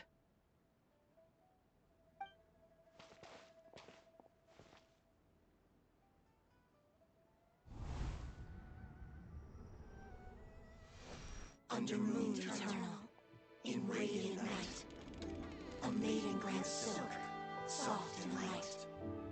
Under moon iridescent, in night divine, a maiden grants fiber for cloth so fine.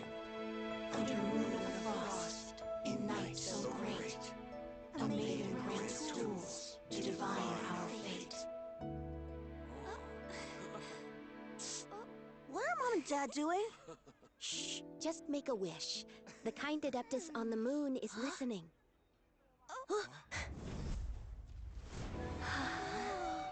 Ooh. It's Lady Tsubai! Wow! Lady Tsubai? Is she powerful? Of course.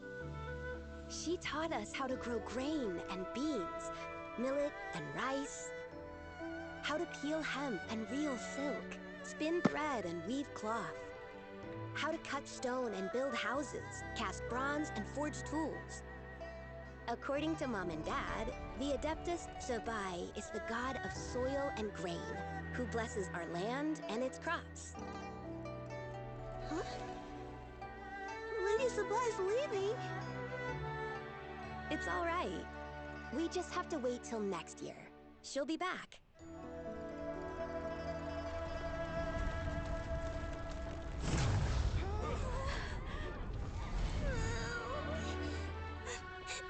Mom and Dad are gone. Why hasn't Lady Tsubai returned? She'll come. We just have to believe.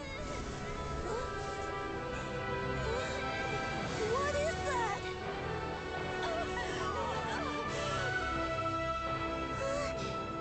Lady Tsubai abandoned us. All places tainted by the abyss need to be purified. That includes Longan. And what of its people? You know what will happen. You are but an emissary to the mortal realm. This is Heaven's will. There is no need for guilt, and no place for hope. I wouldn't dare. But the people of Langan honor me, worship me, pray to me. If I do not answer, the guilt will be too much to bear. And if you do, you will meet the same end. Then as their god, I shall die among them.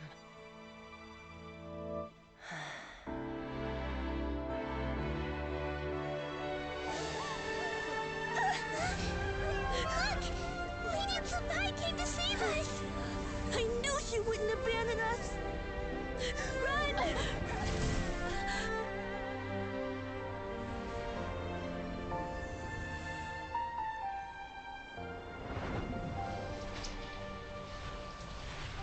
You have done enough.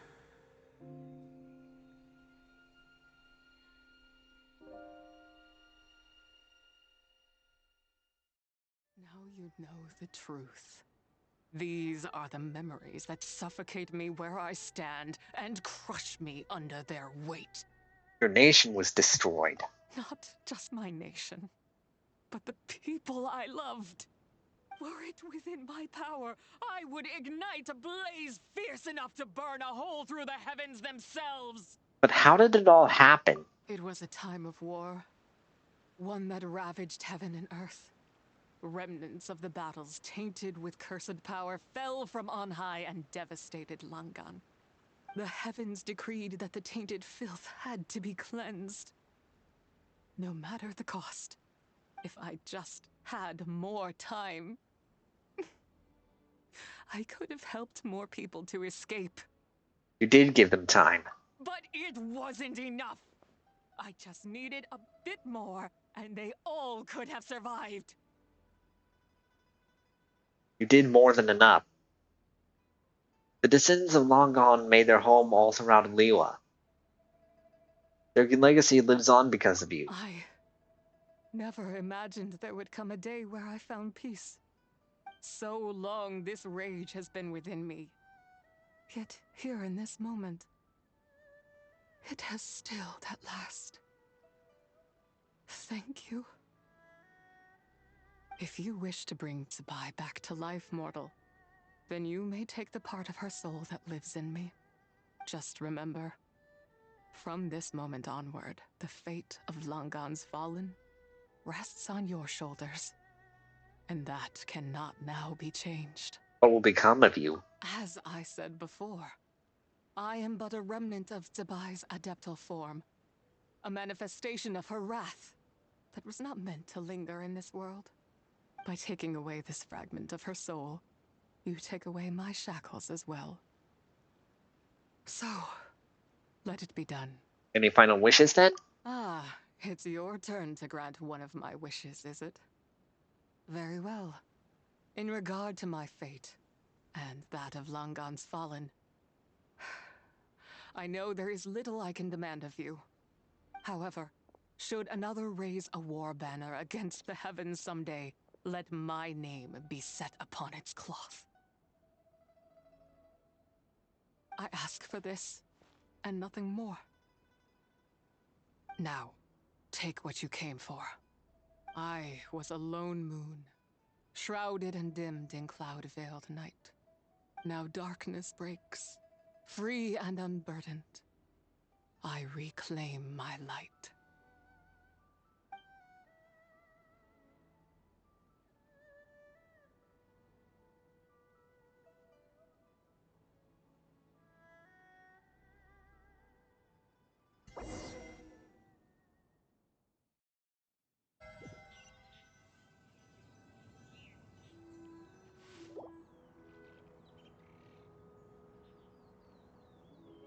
You think I am one to fold so easily? I'm back. Ah, young one. What brings you here? My, what exquisite mint seedlings. Was it you who planted them? I had not taken you for one so versed in the horticultural arts. I must insist that you visit Mount Hulao. There is much we could learn from one another. It was you who This is planted them. Cloud Retainer's abode. She does not appreciate the verdant wonder that is mint. We should leave at once. If she sees us here, there is little I can do to protect you. I wasn't the one who planted them. You weren't? Was it Mooncarver then? My, what nerve he has. It was you. What? Yep. Looks like Mountain Shaper is back to normal. Has the matter with Zizhi been resolved then? Wow, that was fast. That took, what, like, a second? A second to us, perhaps. But for the Traveler, I imagine it felt much longer than that. Nisha is gone now. One's plan was most successful then. And you're all right, Traveler. You don't feel strange in any way?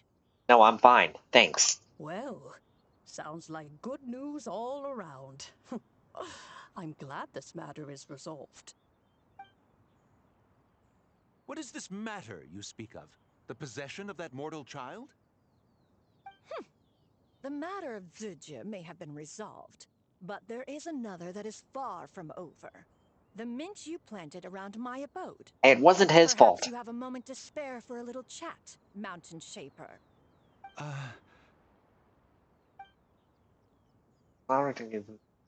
John pulls you aside. You seem reluctant to talk in detail about what happened with Zizhi. Told me about her past.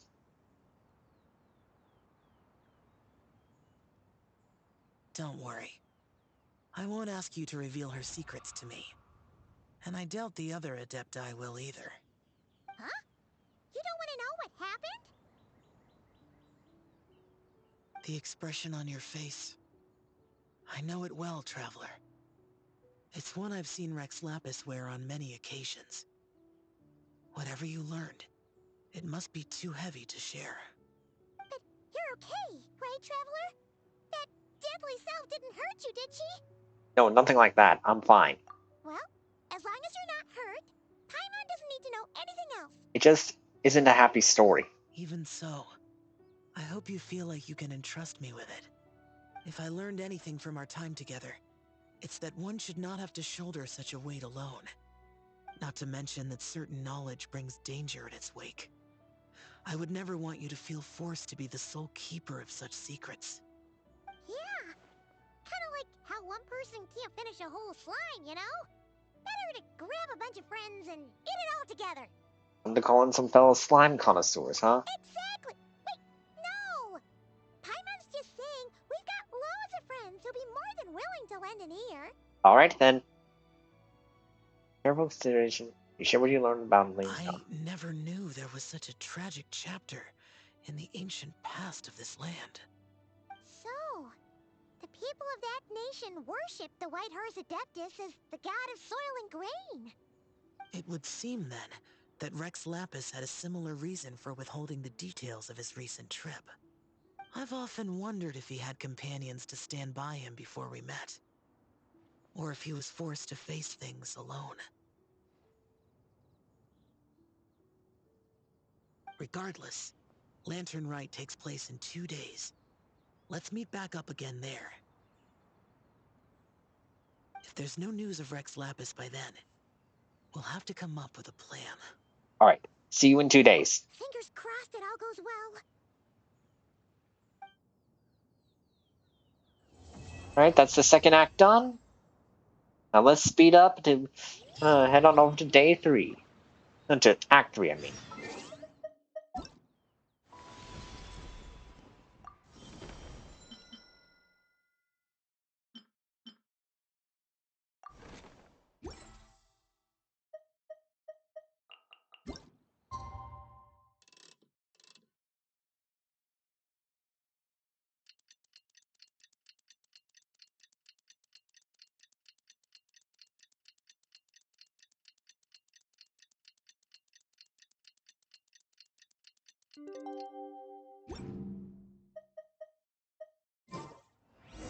It's time to meet back up with Xiao. Let's head to Mount Outsong. I'm gonna get some water. Be right back.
I'm back.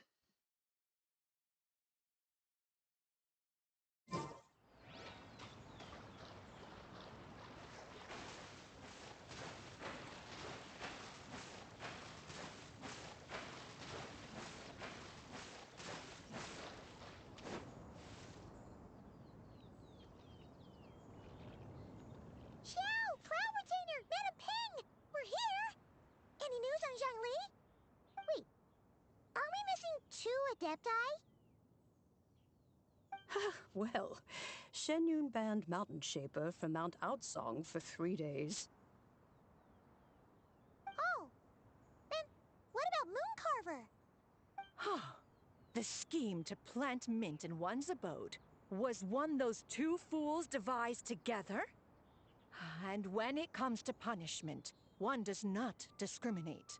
His banishment ends in 3 days as well. Wow, that's pretty harsh, Cloud Retainer. Eesh, wouldn't want to get on her bad side. Let's get down to business. We have news of Rex Lapis. Huh? Isn't that... Yes, Rex Lapis's Geopillar. It descended from on high this morning. He must have sent it for a reason, but it does not respond to our touch. So, what does it mean? Is he in trouble? Not necessarily. It could be a message only a specific person is meant to receive. Traveler, you alone spoke to Rex Lapis before he left. Oh, so he must be for the Traveler. Give it a try.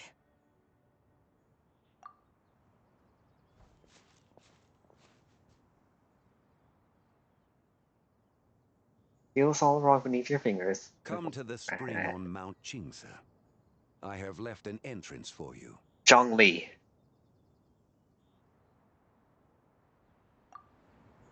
Well? Seems like he might be over at Mount Qingse. Just as one surmised, it seems that Rex Lapis will not countenance our involvement in this matter. That would not surprise me in the slightest. He's always had a soft spot for the Traveler, after all. But be that as it may, we have served Rex Lapis for millennia now. In other words, I'm sure this has nothing to do with favoritism.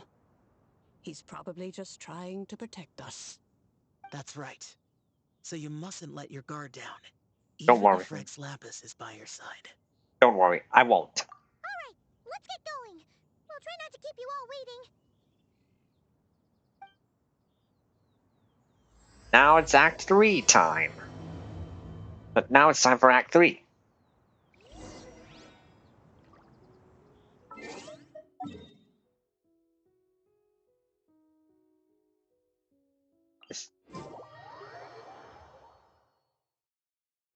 Hey!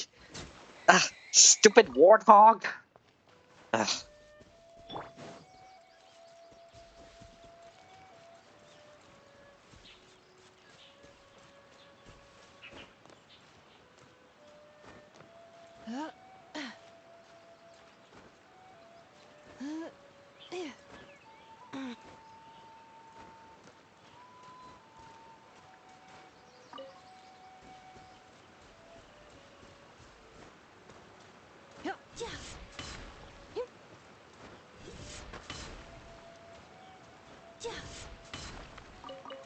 Keep your eyes peeled. He should be around here somewhere.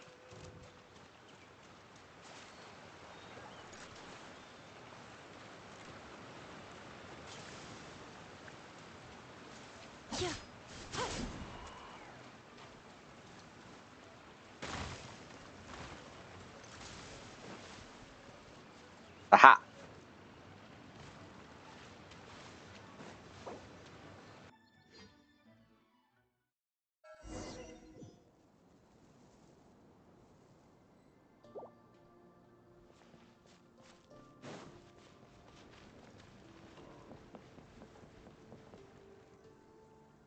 Who could have imagined that the once mighty Geo Archon might end up so, sitting on a humble stool in the woods, quietly weaving moon lanterns? You really do look like an old man now. This is a Shao lantern, not a moon lantern. In ages past, when the gods waged war and the world was in turmoil, these lanterns were lit to guide fallen warriors back to their homes. Had you tarried in the mortal realm for but a little while longer, you might have become quite accustomed to them.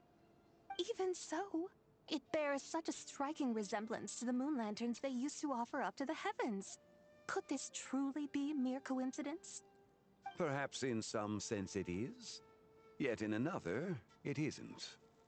For instance, who is to say that some of Langan's magnificent jade did not become part of the very foundations upon which Liyue Harbor now stands? It is conceivable that this ritual was transmitted in such a manner too. Now, let's not let ourselves get carried away. For all its splendor, do not forget that, in the end, even Langan could not escape its heaven-sent fate. Alas, it is just a pity that the little creatures of this world may never again lift their eyes to the moon, even should misfortune befall them. But you, Geolord, now that you rule this realm, why take the trouble, not to mention the risk, to visit one who bears such profound guilt as I? Are you not afraid that you might be sullied by the curse of time that was laid upon me? There is no risk to speak of. At least, not in comparison to that which you took when you defied the heavens all that time ago. As I have stated, time and again, it was not I who defied the heavens. Geolord, the ancient affairs of Langan have nothing to do with me, for I am but one of her deadly selves, severed before her demise. My name is not Zabai, but Zichao. Surely you did not take us for one and the same solely on the basis that we may all assume the form of white horses? Sorry to break it to you, but you seem to have found yourself the wrong white horse. Anyway, do tell me, what urgent matter brings you here? Very well, then. I have come to ask for Zibai's shade. Oh? So, the Geolord has set his sights upon Zibai's human soul. And what is it that you intend to do with it?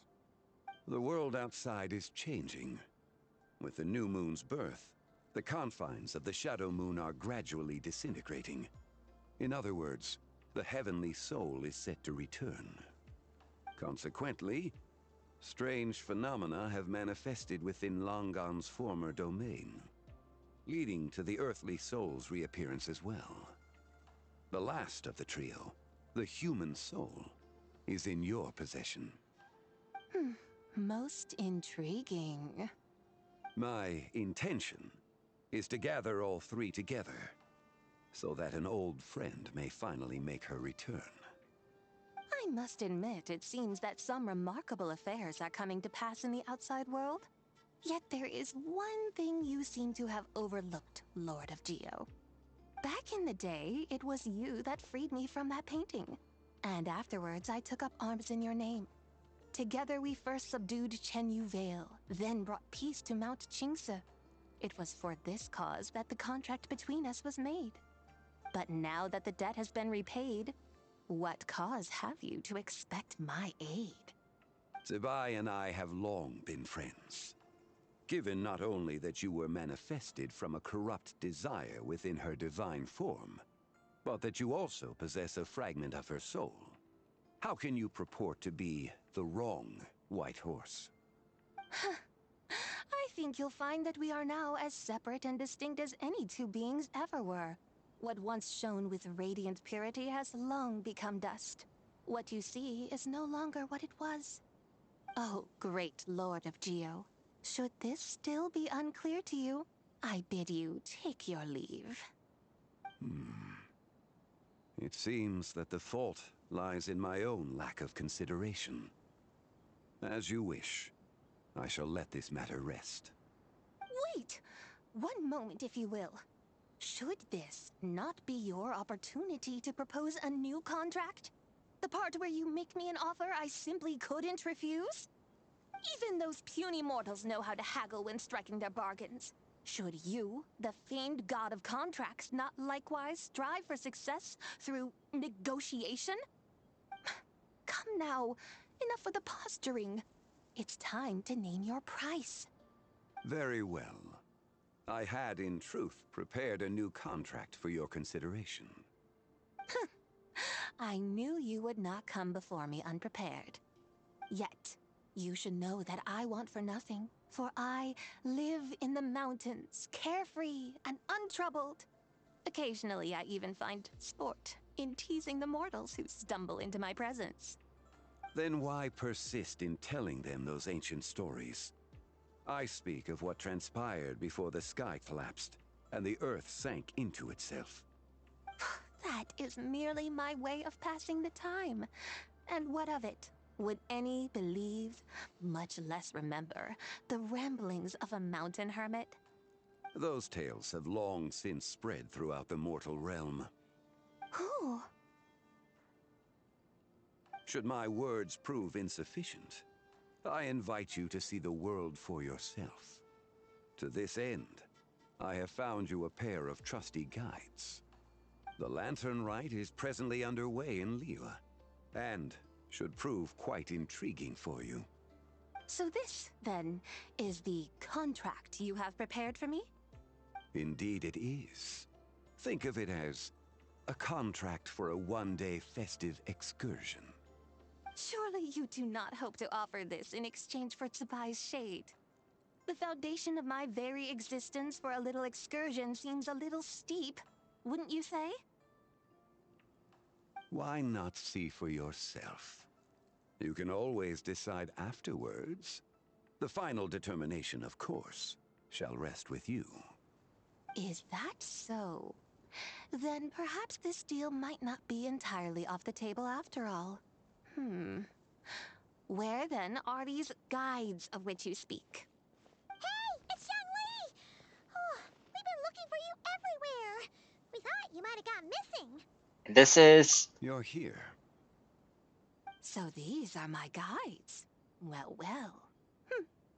They certainly look the part, I'll give you that. Guides? Oh, you poor innocent little creatures. The benevolent Lord of Geo has sold you to me, which means that for the rest of this day, you belong to me. What? To you? Just what have you gotten us into, Xiangli? The situation is not quite as dire as that would sound. I ask only that you accompany my Adeptus friend on a tour of Liyue.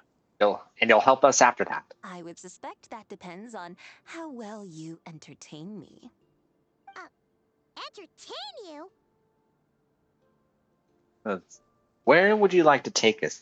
Where would you like us to take you? Let us start with this Liyue harbor of which I have heard so much. Nowhere is quite so fascinating as a place teeming with little mortals.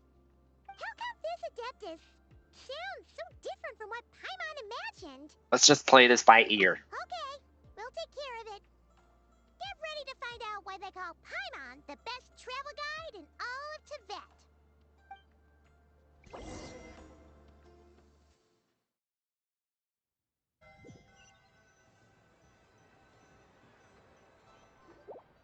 Look! We've arrived at Liyue Harbor. Not only is it Tibet's busiest port, it's also the beating heart of Liyue. So, dear Madam Adeptus, where would you like to go first?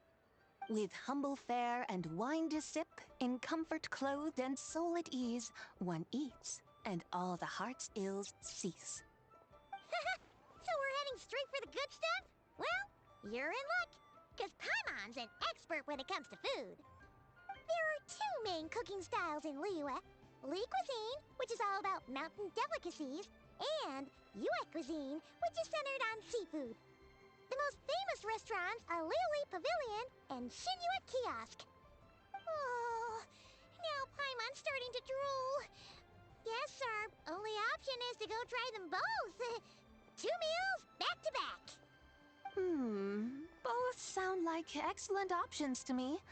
Are these the kind of establishments that most people might visit on a regular basis? Not exactly. Both Li cuisine and Yue cuisine are known for their pricey ingredients.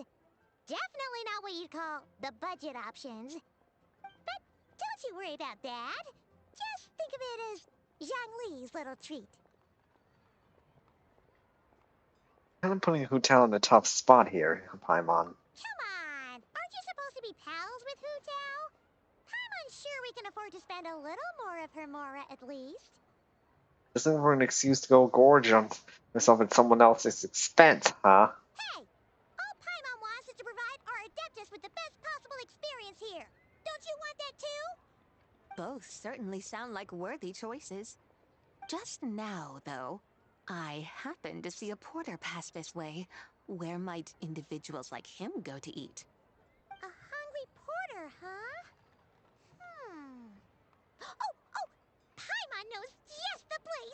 One main restaurant. Yep. Nothing fancy schmancy there. Just tasty dishes made with simple ingredients in a variety of different styles. Most importantly, it's great value for money, too. No wonder everyone loves it, huh? Oh, and the owner happens to be a good friend of ours, too. One mean restaurant. Yes, even the name itself feels lively and down to earth. All right, let's make it our first stop.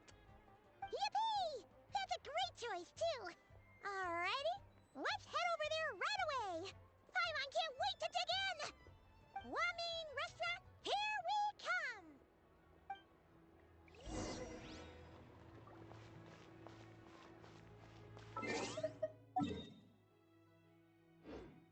You know what? Just gonna go with a shortcut.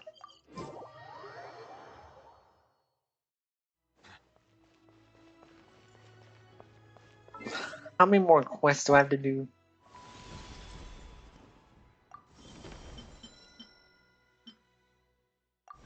Okay.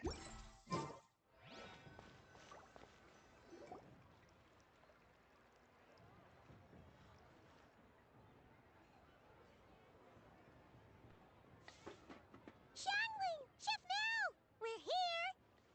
Oh, hello there. What a surprise to see you two. Welcome, welcome. Hey there, Traveler and Paimon.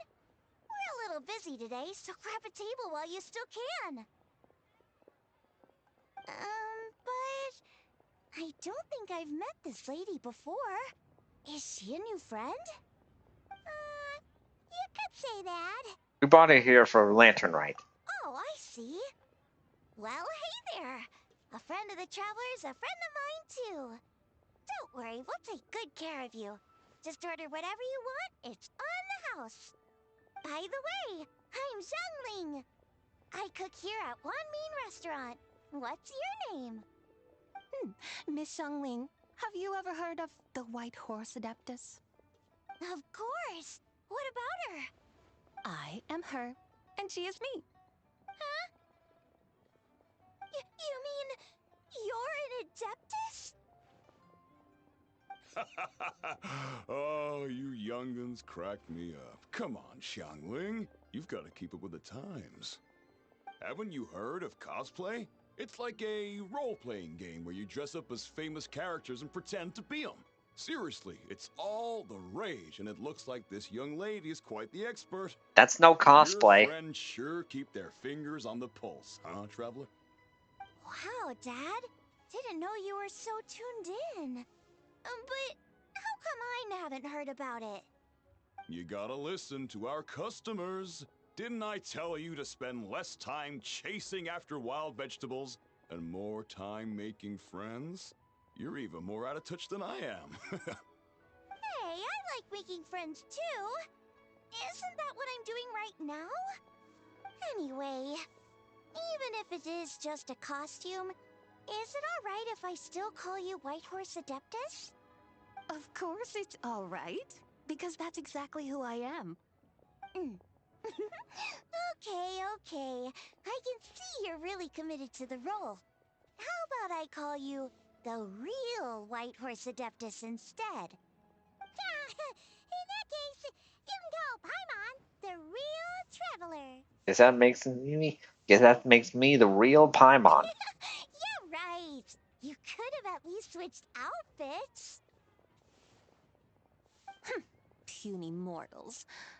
Nevertheless, I suppose it might be amusing to indulge in your little charade for a while at least.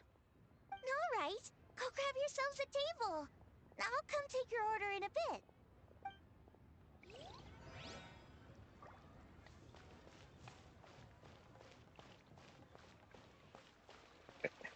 Oh, confused there.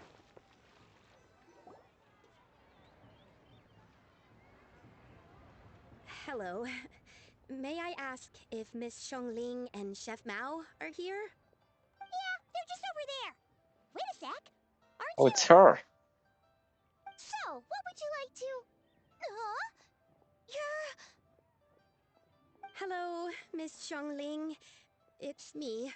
Lu Xiongxiong, the one who broke some stuff here at your restaurant a few days ago. I just wanted you to know how sorry I am. I honestly don't know what came over me. Please, please forgive me. Oh, it's you. You really gave me a fright that day, young lady. You didn't actually get food poisoning from our black-back perch stew, right? Come on, Dad. She's come to say sorry. It's all right, Miss Lu. You must have been feeling a bit off that day. You're looking so much better now, though. Why don't you grab a table, too?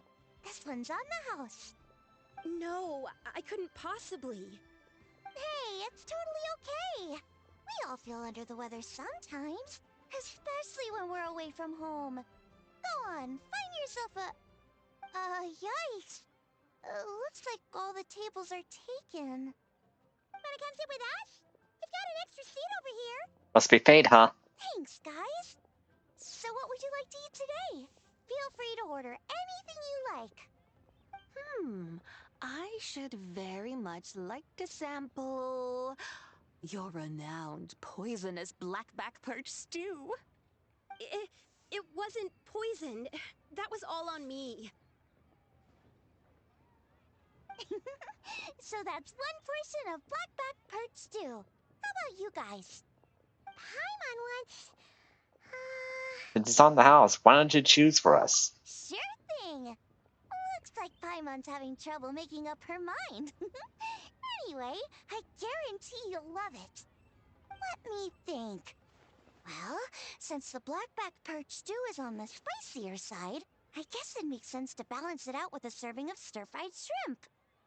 And since it's Lantern Rite season, you better try out the triple-layered consommé and come and get it too! Those are our seasonal specialties. As for the carbs, since we've got a full table, how about some right at home? Along with our special chili mince cornbread buns. Trust me, you won't be disappointed. Then for dessert, I'll whip you up some Lucky Snow Delight. I just came up with it a few days ago, and I can't wait for you to try it. Wow! Sounds like quite the feast. Looks like Paimon's in luck today. Am I the only one who thinks that's way too much? Not at all. Don't worry, I know what I'm doing. And to top it all off, our star dish, Adeptus Temptation. You should know that we don't often serve this here at Wanmin Restaurant. But since this is my first time cooking for the White Horse Adeptus, I'm pulling out all the stops. Okie dokie, just sit back and relax. I'll have your dishes out in no time. Hold on. Did I just hear Miss Xiangling mention the White Horse Adeptus? You did indeed. And you're looking right at her. That's a joke, by the way. She's cosplaying. Oh, I see. Phew, almost believed you there for a moment.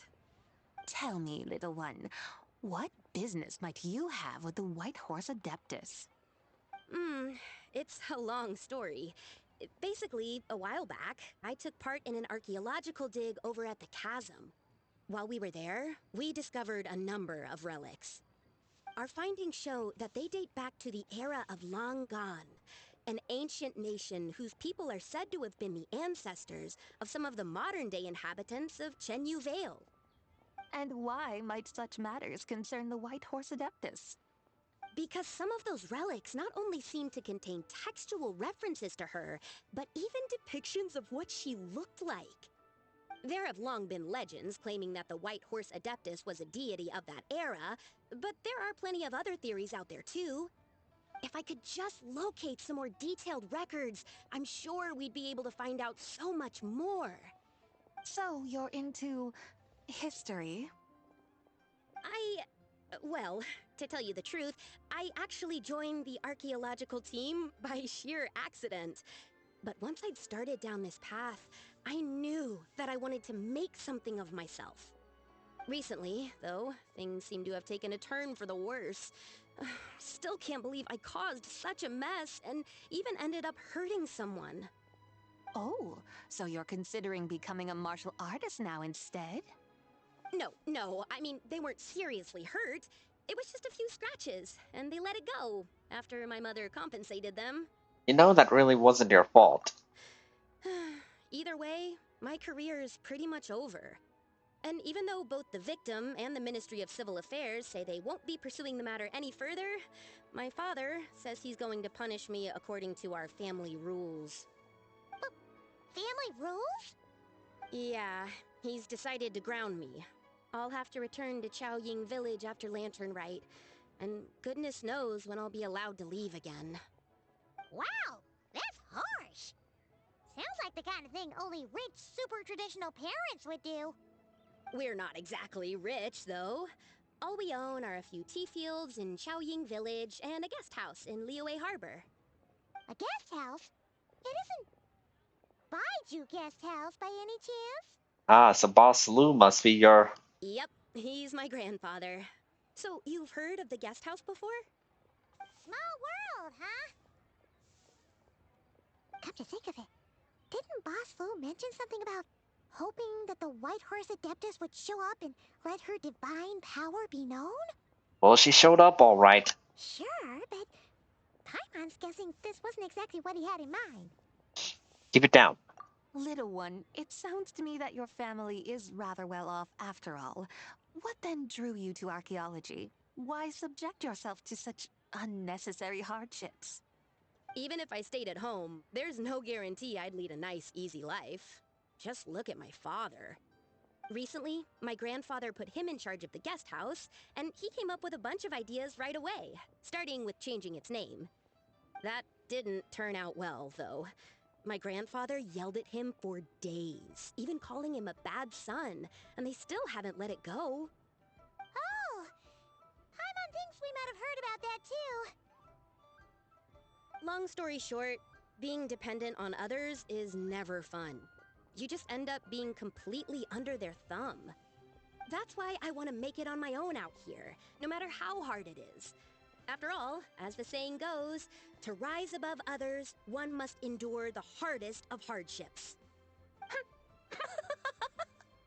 What's so funny about that?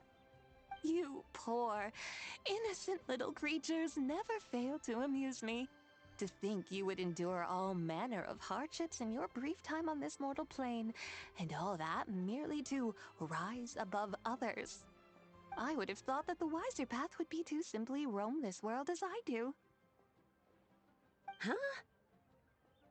Tell me, what is it that you truly delight in? Archaeology? Martial arts? Tea planting? Or perhaps the keeping of a guest house? What I delight in? Yes! Surely there must be something you don't find quite so exhausting. Whatever delights you should not feel like a burden. But do things like that really exist? Of course! Take Miss Xiangling, for instance. I defy you to detect even a hint of hardship on her face when she wields her walking spatula. So, since it seems you are resolved to tread the rocky path, you should strive with all your might to pursue that which brings you delight. You mean, like cosplay?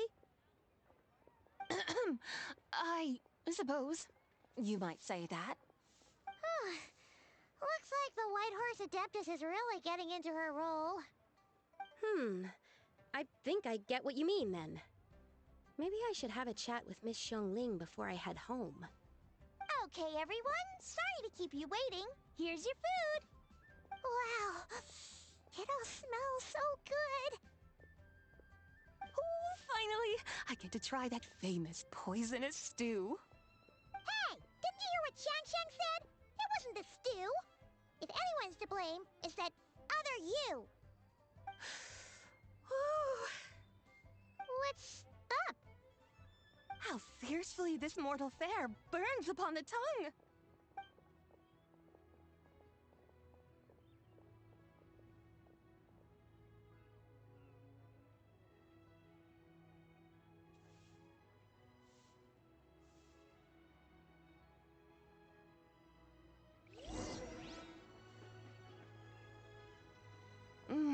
Most satisfying as poisonous stews go. So, where to now? Time, I think, to seek out some diversion? Oh, there's plenty of entertainment options in Liyue. Paimon will tell you that. The locals like to drink tea, walk their pets, play chess, watch operas, attend storytelling performances. Storytelling performances? You know, like listening to people telling stories. They're usually based on old Liyue legends, just like their operas.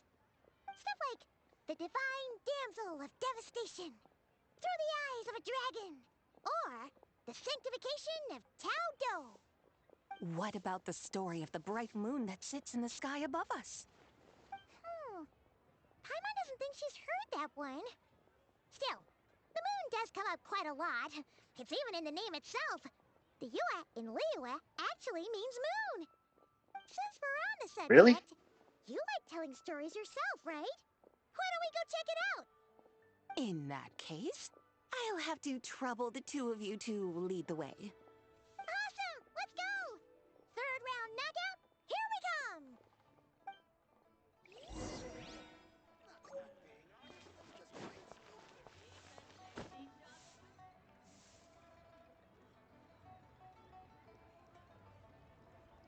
What a tongue twister. I'd have made a complete fool of myself if I tried to say it on stage without practicing it first. Huh. Call yourself Iron Tongue, Tien. Wobbly Tongue, Tien, more like.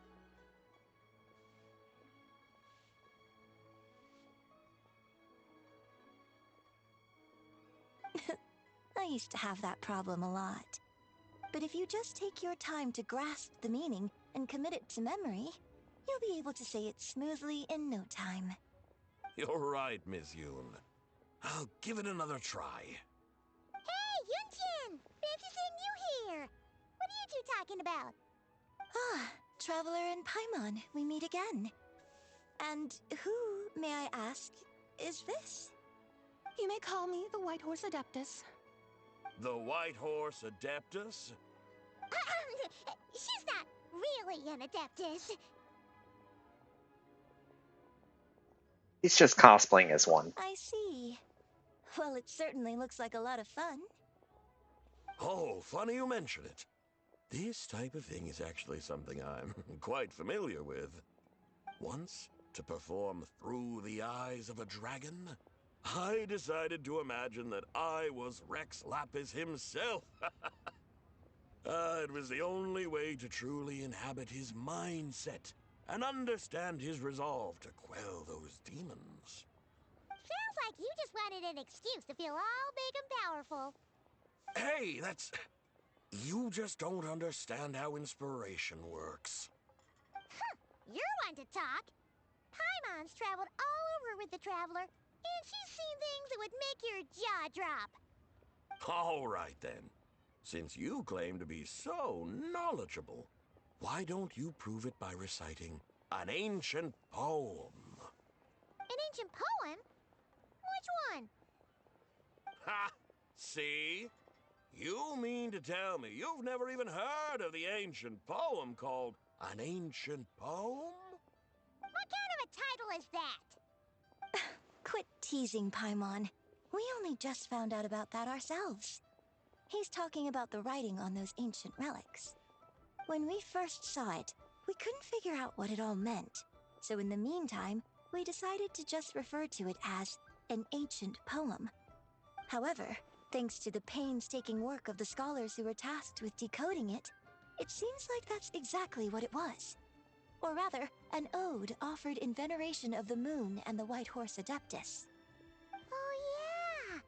Didn't Kuching mention that before? It's got something to do with Longon, right? That is correct. The Ministry of Civil Affairs has issued a notice stating that, although it is true that the moon may disappear tonight, we should be in no danger. In other words, there's nothing to fear. But if you're worried, we can always take a leaf from the Book of the Ancients. By reciting this poem, I mean, and calling for the White Horse Adeptus's aid. If we do that, I'm certain she'll protect our moon and keep us safe. Oh, seriously? Paimon has to get a look at this. Under moon eternal and radiant night, a maiden grants silk soft and white. Under moon iridescent in native divine, a maiden grants fiber for cloth so fine. Under moon of frost, in night so great, a maiden grants tools to divine our fate. The fields are plowed, the seeds are sown, and from the earth life is grown.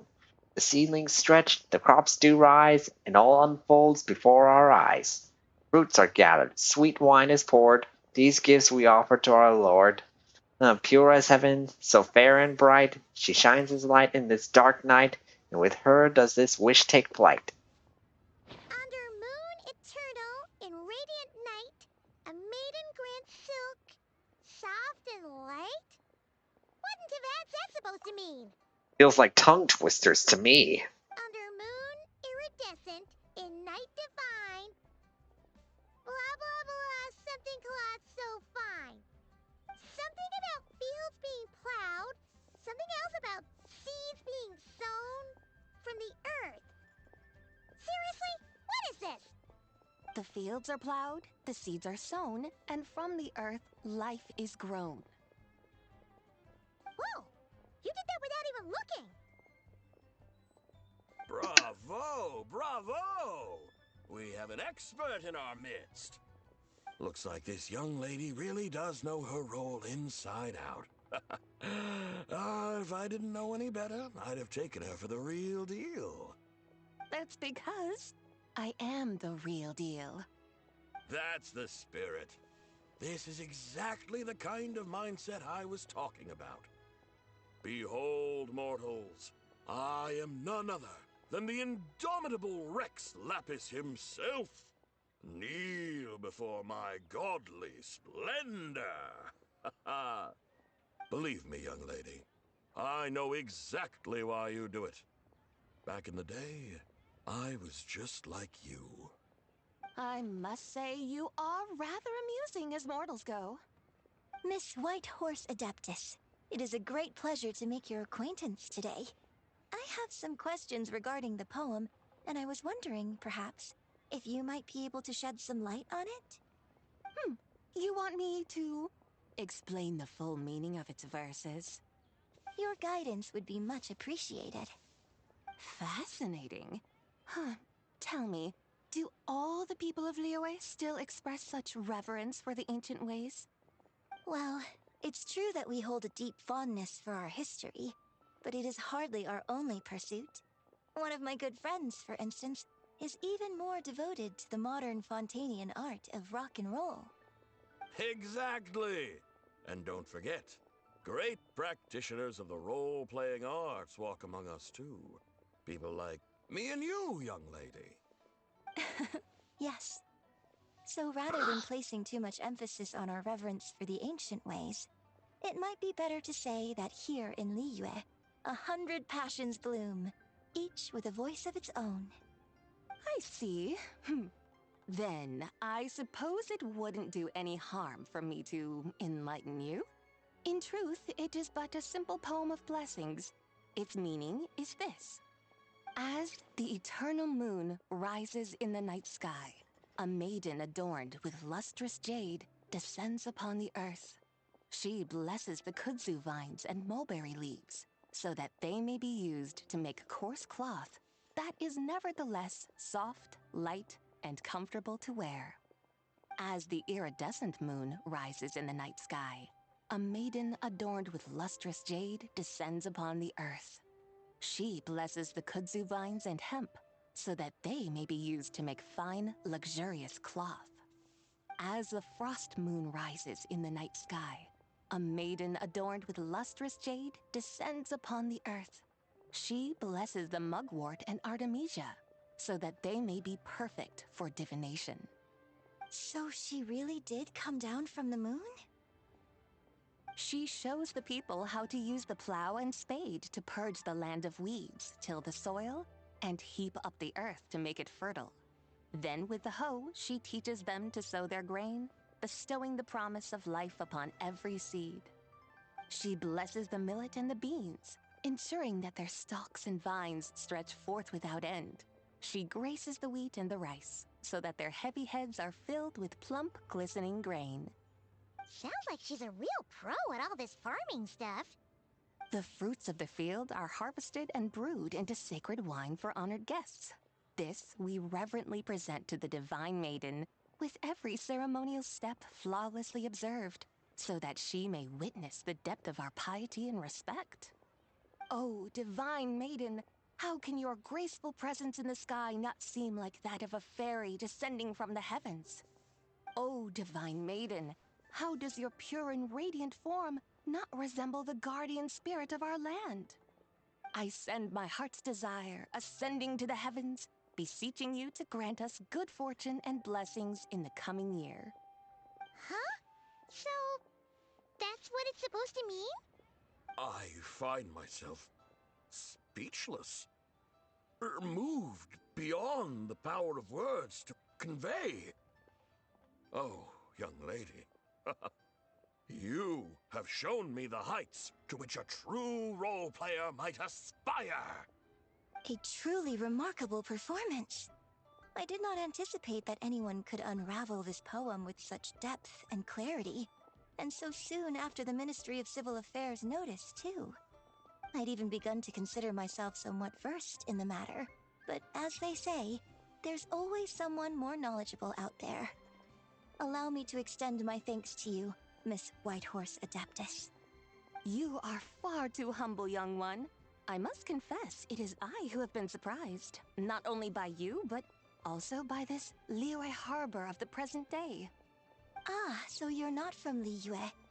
And what, may I ask, has surprised you about it? Oh, it's nothing really. Just some old memories scattered here and there. Very well, my guides. I suppose it is time we set forth on the next part of our excursion. I'd like to go see that wharf now. What say the two of you? No problem! We'll take you wherever you want. Oh, leaving so soon? Before you go, allow me to introduce myself. I am Yunjin, director of the Yunhan Opera Troupe. May I ask your name in return? My own name is scarcely worth mentioning, but since you asked, perhaps I'll tell you the title of that poem instead. Huh? So, it isn't actually called an ancient poem? Of course not. Its real title is Odes of Long Zabai. Odes of Long Zabai. All right then, until we meet again.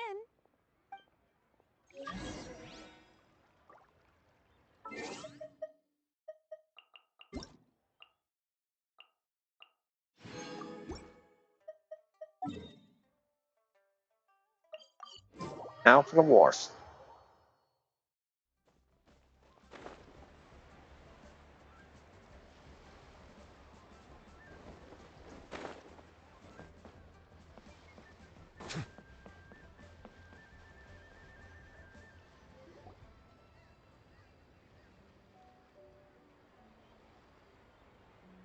Hey, Ganyu! I almost forgot to mention.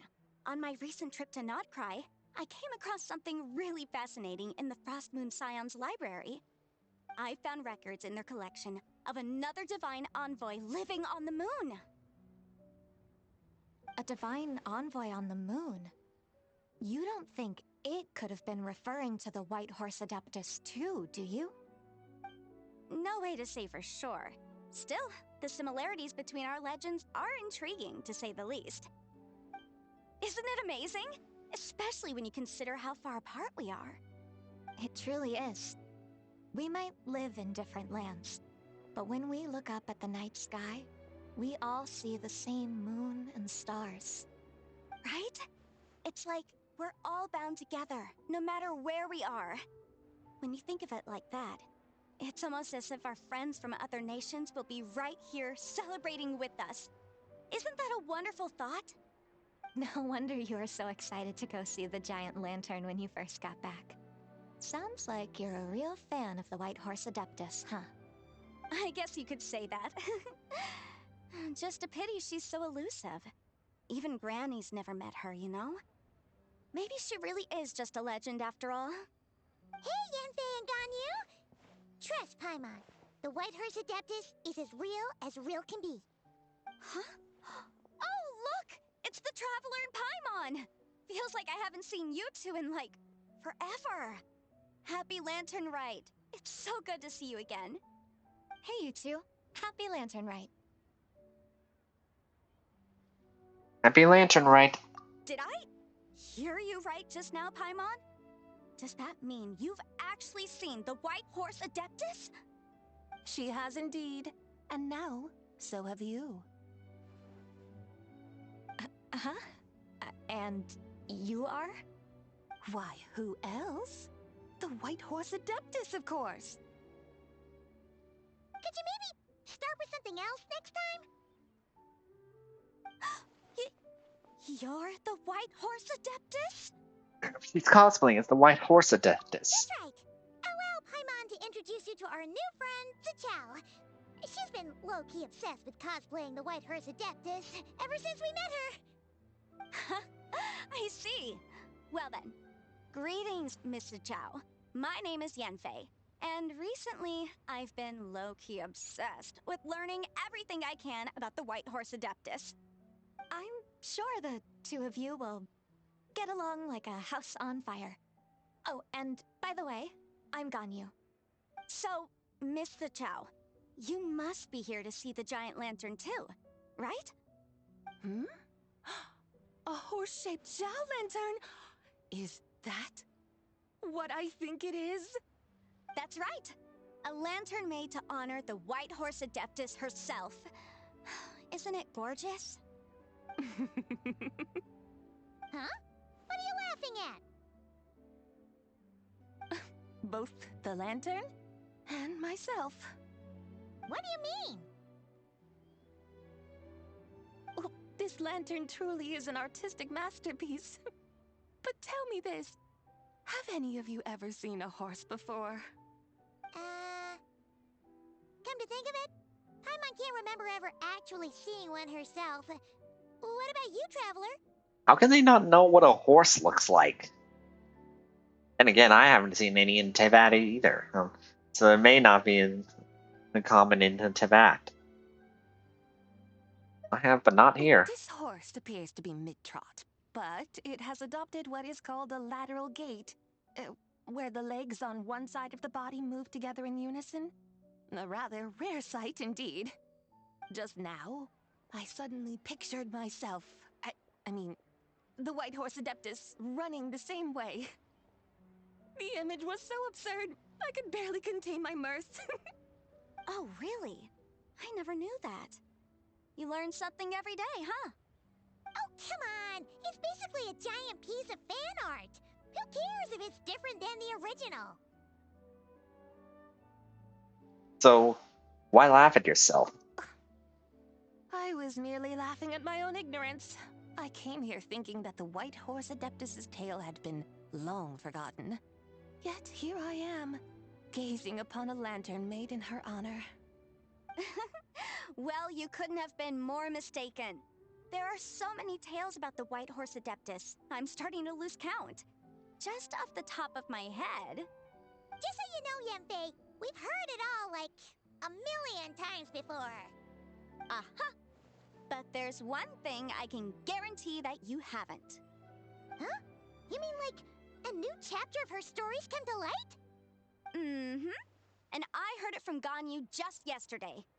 Hey, why don't you share it with the others? Sure, no problem. Where to begin? Do you guys still remember what Liyue's Moon Chase Festival is about? Of course! It's a festival held in honor of the Stove God! That's right. But it took a really long time for the Stove God Festival to become what it is today. In its earliest form, it was actually an adeptal ritual known as the Moon Chase Rite. Paimon remembers Madame Ping mentioning that before, but she never explained exactly what it was. According to Cloud Retainer, the Moon Chase Rite was originally a ritual meant for communicating with the moon. Communicating with the moon? But for what purpose? At first, Cloud Retainer wasn't entirely sure either, as it was always Rex Lapis who performed the ritual. Whoa! Rex Lapis did it himself? Must have been a really important ritual. That's right.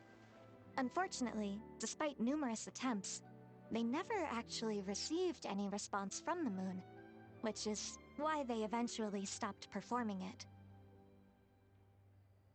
But then, just yesterday, Kutching took a picture of the moon being obscured by a dark hole to Cloud Retainer and asked if it had anything to do with the moon chase rite. The moment Cloud Retainer saw it, it suddenly dawned on her that the rite might have been an attempt to reach the White Horse Adeptus all along. Does that mean Zhongli's been trying to bring back the White Horse Adeptus all this time? So how about that? Bet you never thought there might even be a link between the White Horse Adeptus and the Moon Chase Festival. It's quite the revelation, yes. If Kutching hadn't taken that picture to Cloud Retainer, we would never have known any of this. This is probably what Kutching was referring to that day when she mentioned there were some ideas she wanted to follow up on. So, Geo Archon. All this time, you've been striving to awaken her. Huh? What do you mean, awaken? Nothing. What I truly meant to say was, this new insight you've provided has been truly eye-opening. Oh, by the way, my trusty guides, I've been meaning to ask, where in Liyue Harbor might one enjoy an expansive scenic view? Huh? We're off to the next stop already? But Paimon's barely done digesting that lore bomb just now. All the more reason to find the right spot to let it sink in. Oh, so that's what you're up to. A tour of Liyue Harbor? In that case, if you're looking for a spot with a panoramic view, I'd recommend Yujing Terrace. That's a great idea. Since the terrace is on higher ground, the sea view from up there's so much better. I agree. Great! Well, the Lantern Rite's about to start, so we should get back to Granny's now. Hope to see you all at the festival tonight. Oh, you're off too? Alright then. See you both soon! See you soon!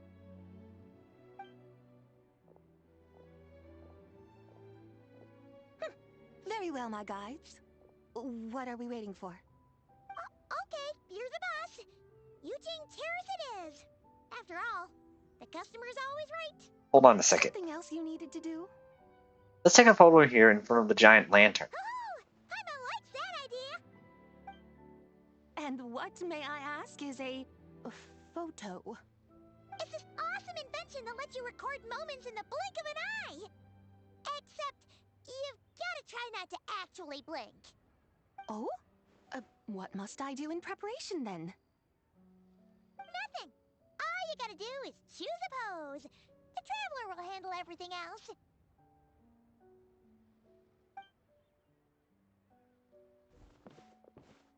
Come on, let's give it a try.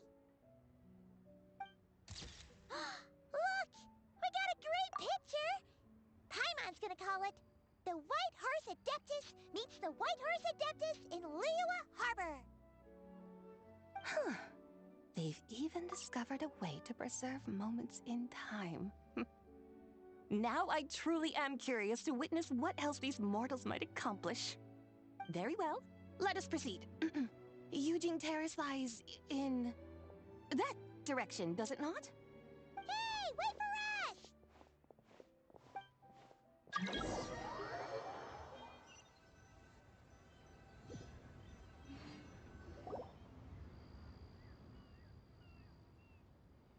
Truly a marvelous view if ever there was one. It seems the charm of this Liyue Harbor is only heightened by the sun's dying light.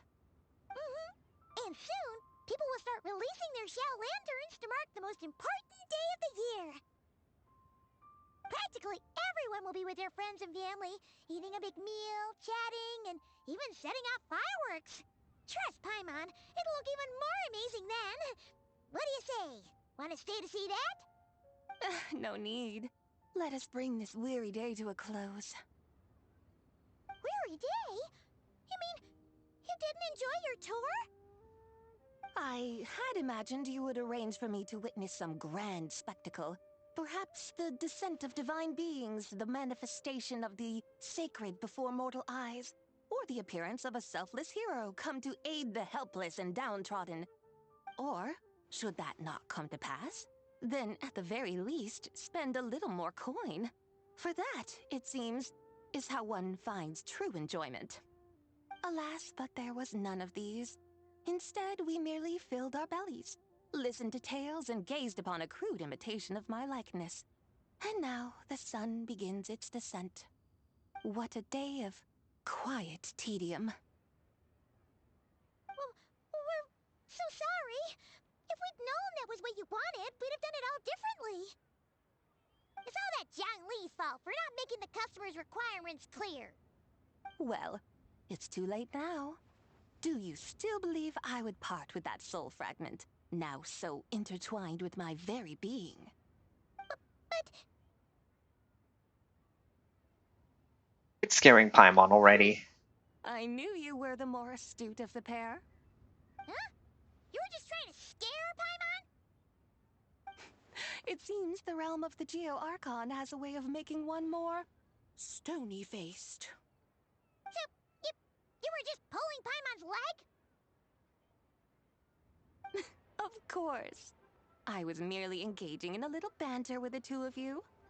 Long ago, I shared tales with various mortals who chanced upon my mountain abode. Never did I imagine that those stories would endure. It seems I greatly underestimated them. Perhaps, as your Geolord said, a few pieces of ancient Langan's magnificent jade have truly become part of the very foundation of this land. So, you've decided to help us? Again, that goes without saying. I made up my mind some time ago now. When was that When exactly? I beheld a rather intriguing scene as I set foot in this city. I saw porters passing through the alleys, setting down heavy wooden crates from their weary shoulders. Peddlers pushing carts as the kites and lanterns upon them rustled gently in the breeze. I saw cooks cooking, actors acting, scholars reading, soldiers marching, children playing, elders resting, officials officiating, and the common folk absorbed in this or that, reveling in the simple joys of life. Some, it seems, have already found that which stirs their hearts, while others continue to fret, troubled by uncertain futures. Yet, in this gentle and serene order, each holds fast to their anticipation, not only for the celebrations to come, but also for the first light of the morrow. Scenes I once yearned to behold now unfold before me, no longer in Langan, but in Liyue Harbor, thousands of years on. How wondrous is this mortal realm? Thank you. Thank you, Whitehorse Adeptus! Thank you so much! Adeptus, Adepti, perhaps the singular art in which we are truly proficient is that of sequestering ourselves within the high mountains. But once we leave our mountain refuge, we find ourselves drawn back to mortal ways all the same. So, it is I who should offer my thanks to the two of you. Traveler, Paimon, you have made this day more delightful than any I've known in a long, long time. Come now, and take what it is you need. You mean, like, right now? But don't you think we should wait for Zhang Li? That won't be necessary. All things shall meet again in their time, for the waters know no rest, and the flowers their appointed season. One need not fear that life is but a journey of goodbyes.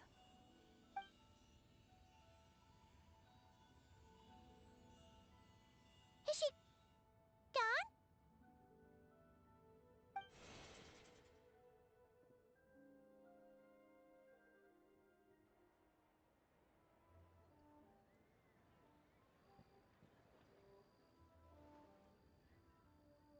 Yes, she's gone. A deadly self is formed from the body's impure vapors, so naturally it cannot survive long in this world. Had it not been sustained by the remnant of Zibai's soul, it would have faded away a long time past. Now that the remnant is gone, it has severed its ties to the mortal world. Shenhui! When did you get here? A while ago.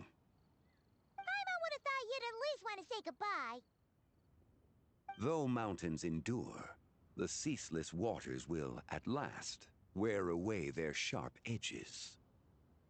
Thus must I meet the marks wrought upon her by the ruler of time with great caution. Actually, you're just terrible at saying goodbye. Dang. It may be goodbye for now, but someday we will meet again. Really? And when might that be? Who can say for sure? Years and years from now, perhaps. Or maybe tonight, at the Lantern Rite. Are you saying that if the White Horse Adeptus were to be resurrected, she'd still have the memories of the three deadly selves? That she'd still remember us? We will find out soon enough.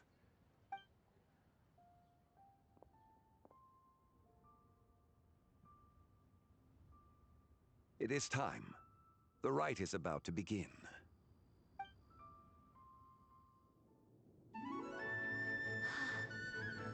The rite is about to begin. Is the moon really gonna disappear? Got your lanterns ready, everyone? All set. Might be about time to put eyes to the sky. Wouldn't you say, Tianquan? Look!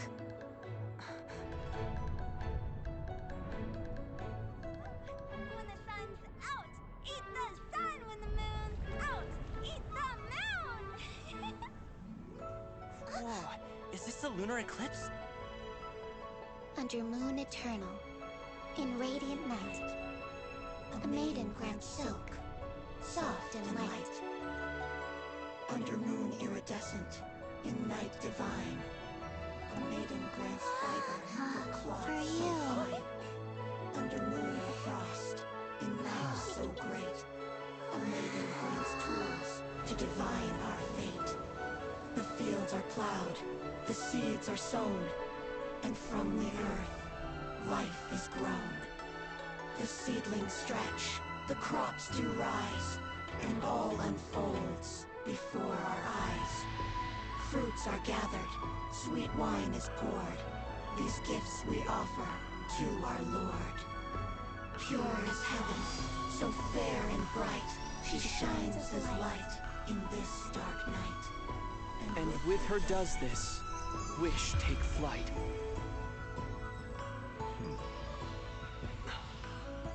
Devoted soul, scattered and unbound. Let this lantern guide you home. By its light be found.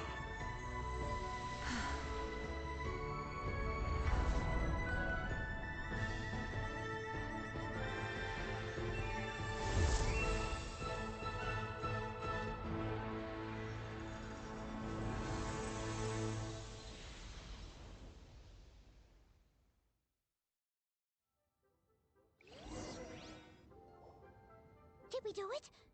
Do we finally get to meet the real White Horse Adeptus?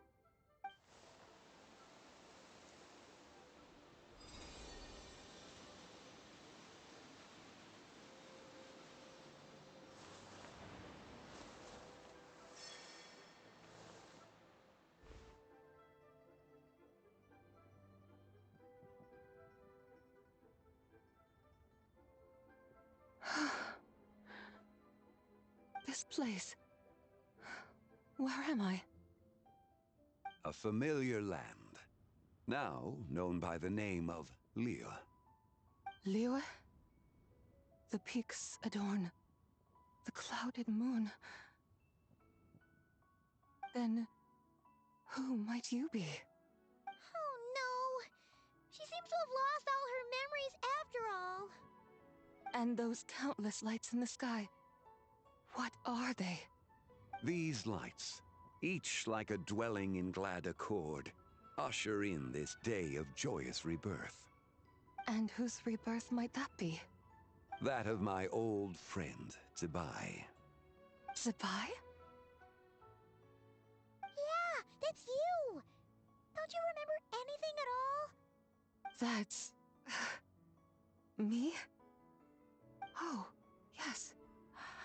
The envoy of the Lunar Palace. My name is Zibai, indeed. Then you must be... the Lord of Geo, Heaven's Star. Many years have passed since we last saw one another. Zibai, my friend. Welcome home. Home? But why does this place, this Liyue, feel at once so strange and yet so familiar? Do you remember who we are? Who you are? Who are you? Ah, yes, I remember now. You are that young Wushu dancer, the one who seeks disciples. How fares your quest for disciples? It must have yielded a truly prolific body of students by now, I trust. She's thinking Gaming. Wrong! You're talking about Gaming! Yeah. Hmm? But I could have sworn... Oh, that's right. You're that impudent blonde youngster who kept meddling in my affairs. And to think you even had the audacity to presume yourselves worthy of being... What was it again? Ah, yes, of being my guides. I think she's got How multiple very wonderful to see you personalities. again, my most faithful and beloved guides. I trust all has been well in my absence? Well, she finally got it right. But that sudden mood swing felt even weirder. It's like her head's packed full of slimes. It is possible that her cells have not yet settled. After all, they've only just been brought back together. It may be some time before she fully recovers. Huh? You mean, kinda like she's still half asleep? So, how long will it take for her to fully recover? That I cannot say for certain. Perhaps a few days. Perhaps a few years. A few years? Mortal years are but a poor measure when divine beings tread the realm of dreams. Well, if you say so. Anyway, at least she's whole again, right? That already seems like a pretty good outcome to Paimon. Yes, there is little cause for worry. We need only wait and let time take its course. Say, what are those little creatures over there up to? Celebrating Lantern Rite, of course. And those lights up in the sky? Those are all Xiao lanterns. This year, each and every one of them carries a little wish inside. Lantern Rite. Then, may I join in too? Of course! Why else do you think we've been running around like headless chickens these past few days? Tell you what, Traveler, why don't we take the White Horse Adeptus out to celebrate? Who knows? Maybe seeing some familiar faces might help her find her feet? Let's do that. Hey, Xiangli! You've got some time on your hands now, right? Why don't you come along with us? By no means a bad idea, Paimon. Oh, and Zabai, before Paimon forgets, when we meet the others later, remember to wish them a happy Lantern Rite! Happy... Lantern Rite? Happy Lantern Rite! Yes, Happy Lantern Rite indeed. Well then, let's go!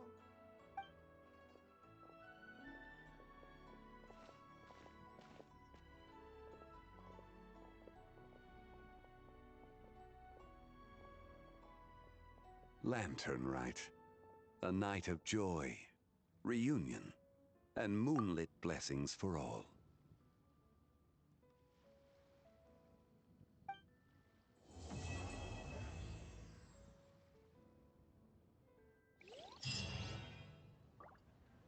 Main story is done.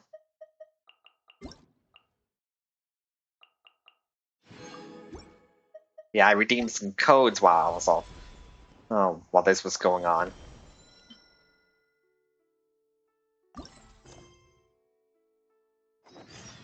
Melusines are beautiful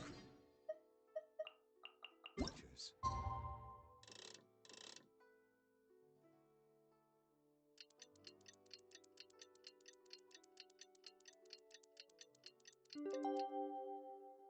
They are the pride of Fontaine. Be sure to defend them.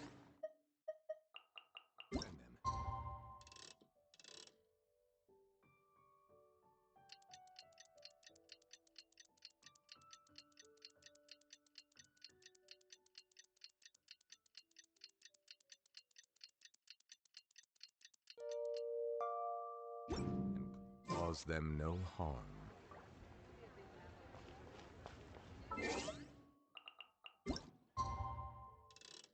Try here. That be it? There we go. Wonders how the White Horse Adeptus is getting along. Maybe we should check in on her? We can ask Zhangli where she is. Wait. Yeah.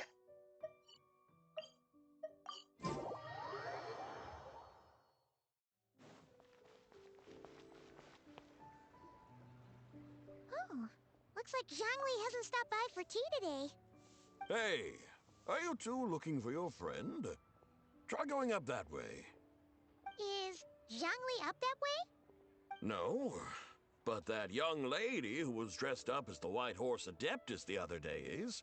She's your friend, right? I just saw her head toward Wanmin Restaurant. I was wondering why she was eating alone. But then you two showed up hot on her heels. Oh, what luck! We were just on our way to find her. But what's she doing at Wanmin Restaurant? I have no idea.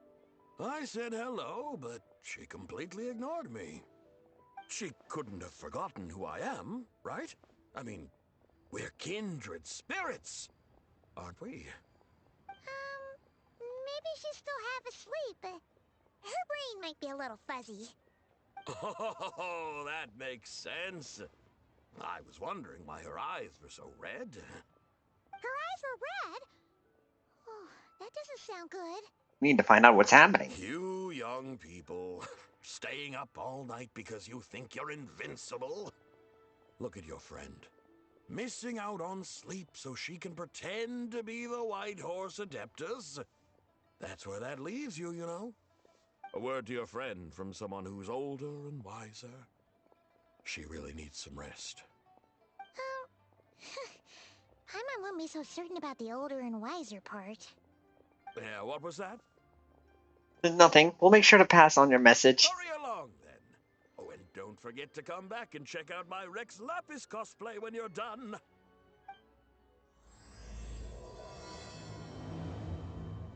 Hopefully this won't take long.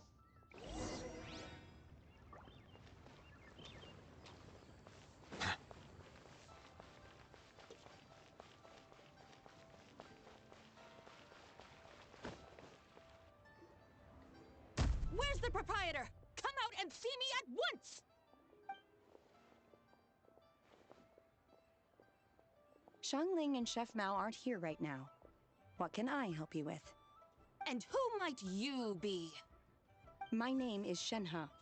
I work here at Wanmin Restaurant. Shenhe. Shenhe. Are you that crane adeptus who loves planting mint? No. It's been a few days.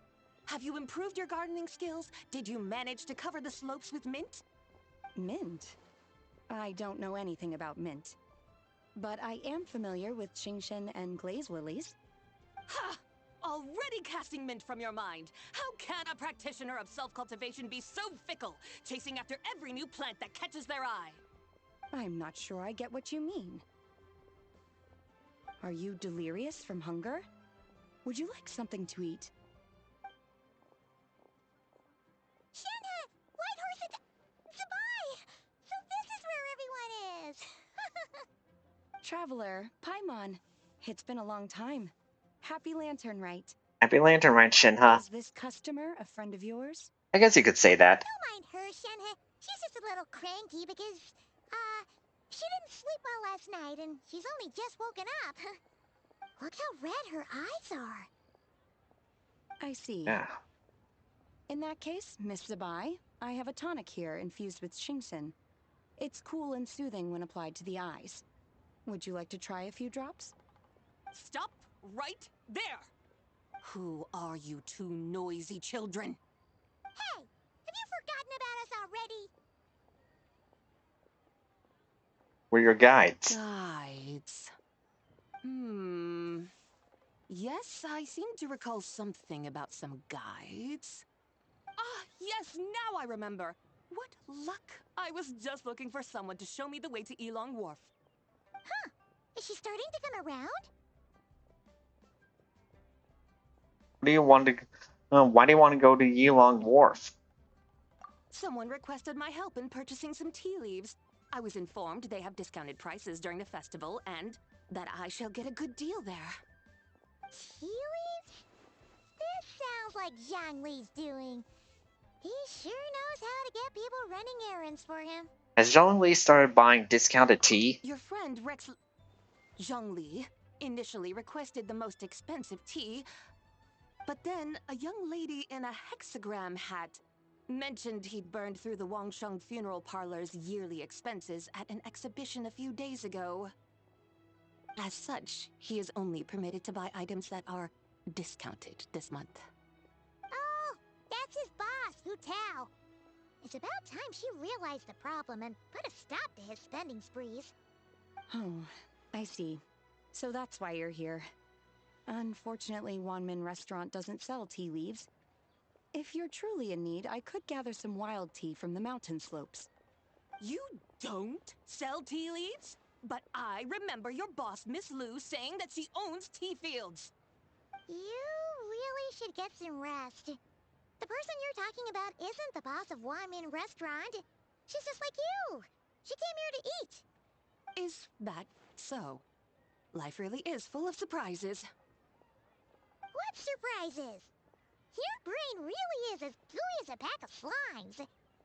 Paimon can't believe Zhongli entrusted you with going all the way to Yilong Wharf and buying tea. Why don't we show you the way to Yilong Wharf? That would be excellent, my dutiful guides.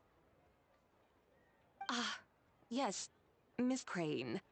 I apologize profusely for my improper behavior just now. Please forgive me.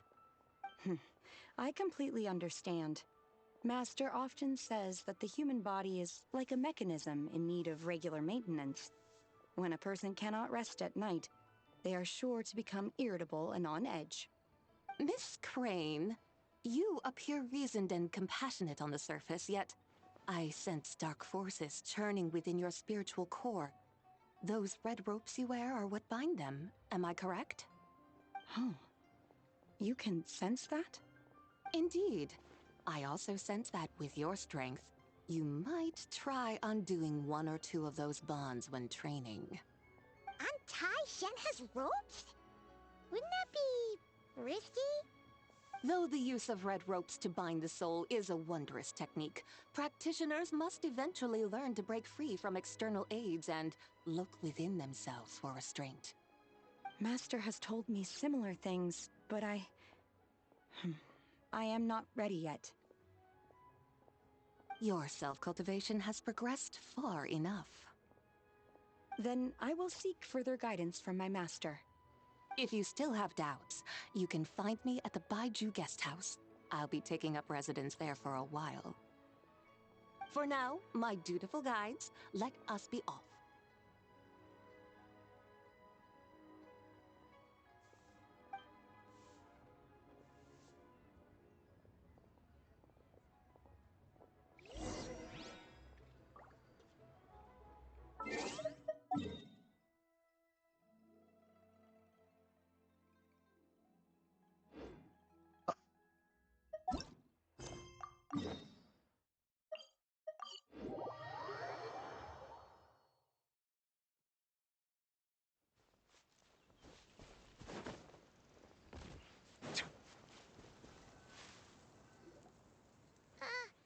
Aren't we going to Yilong Wharf? How do we end up on this mountain? Is that Small town over there, not Elong Wharf. I sense a familiar scent wafting through the air. You're right. Except for the smell part. Paimon doesn't smell anything. That is because this scent is the essence of jade, which can nourish the spirit. Oh, yeah. Chenyoville does have a lot of jade, but Paimon didn't think jade smelled like, anything. Naturally, this has reminded me of something. Hmm? And what's that? A few simple tricks for mastering one's power.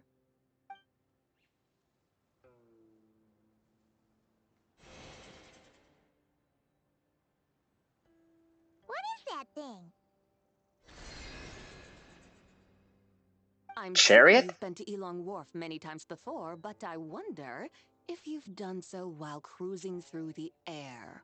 Chariot? You've been such dutiful, dedicated guides, so allow me to offer this fresh experience as recompense. Please step in.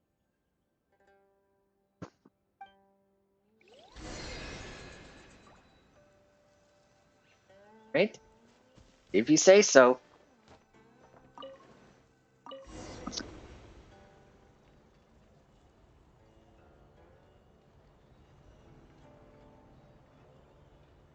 This is amazing!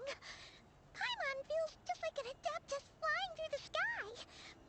What is this thing? Hey, I can see Fontaine from here. I created it from my memories of the chariot of the Lunar Palace. Many years have passed since I last laid eyes upon it, so there may be some discrepancies. Nonetheless, it is functionally much the same. A lunar chariot? Wow! Paimon never imagined she'd get to ride in one! So, Sabai, does that mean you used to work on the moon? Work. That's an interesting way to phrase it, though I suppose you are correct. I was once an angel, a member of a race tasked with guiding humanity. Then, graced by serendipity, I became a moon envoy. Huh? What's a moon envoy? Some kind of super important angel? As you would understand it, a moon envoy is a job title. Any angel, or non-angel, can become a moon envoy. Does that mean you're not the only one? Of course not. Though my memories are still hazy, I vaguely remember some of my colleagues. There was one who liked to take on the form of an ibis. An ibis? Could it be... Can all moon envoys turn into animals? Does that mean Lauma could take that job? She can turn into a deer, and moon chanters are some sort of Luna envoy anyway, right? Moon chanter? I have no idea what those are. Oh, okay then.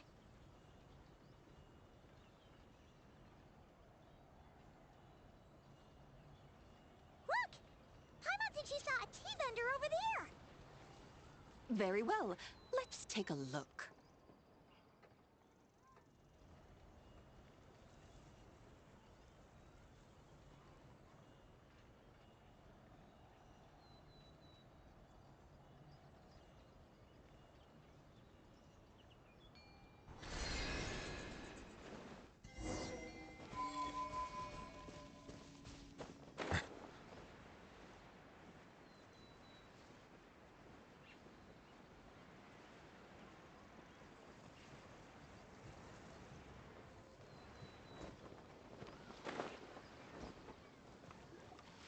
Welcome, please have a look around. We only sell teas of the finest quality sourced directly from Chaoying Village. Right now we're offering a special discount for Lantern Rite. Look over there! Discounted tea!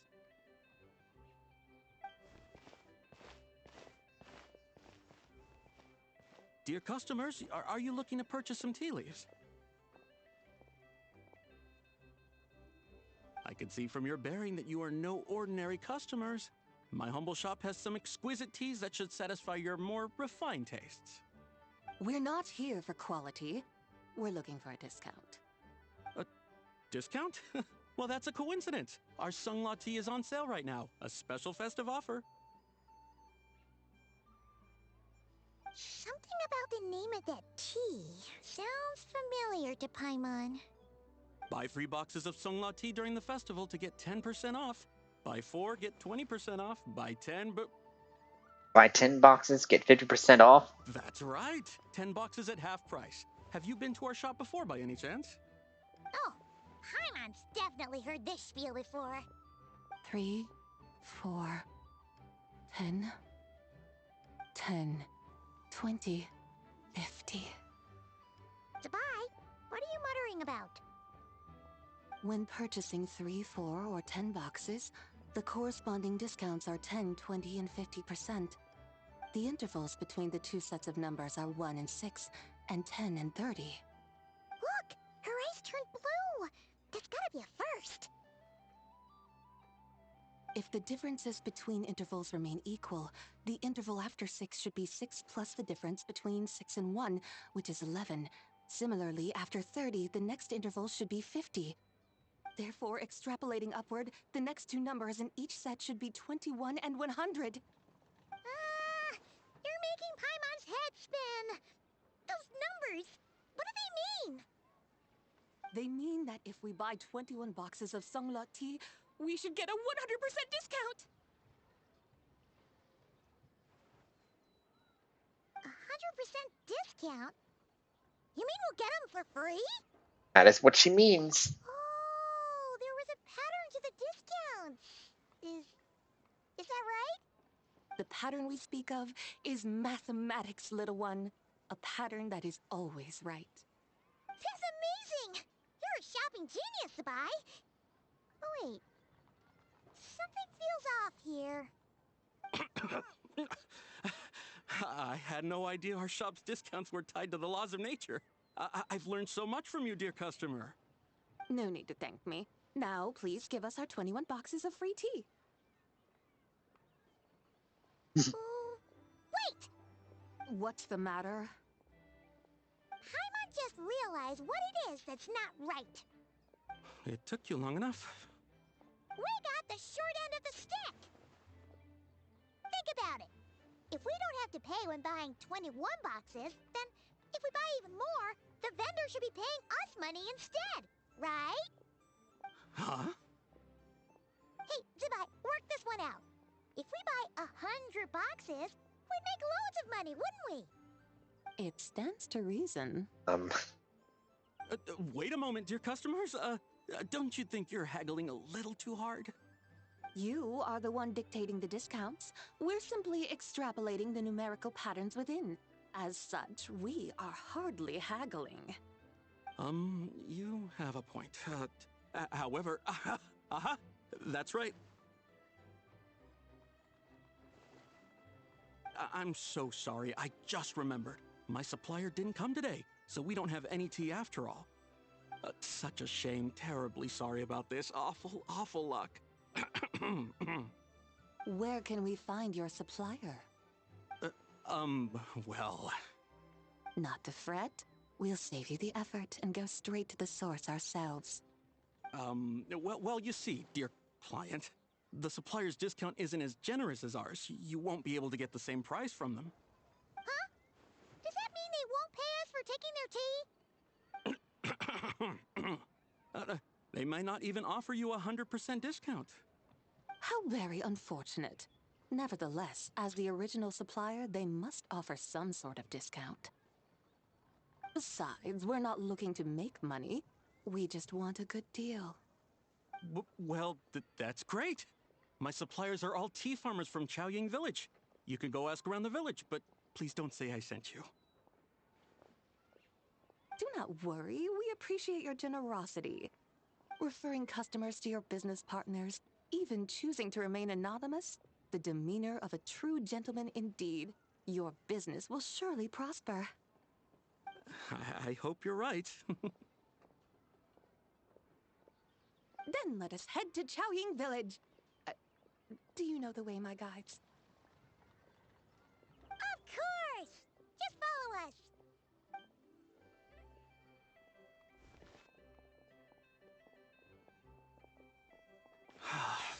What otherworldly beings were those? Thank the heavens I managed to send them on their way. I should hurry home and pray to the White Horse Adeptus. May she bless me such that I never encounter such customers again. That poor guy. Oh, man. I'll never understand anything about shopping businesses and discounts. That kind of just felt overwhelming.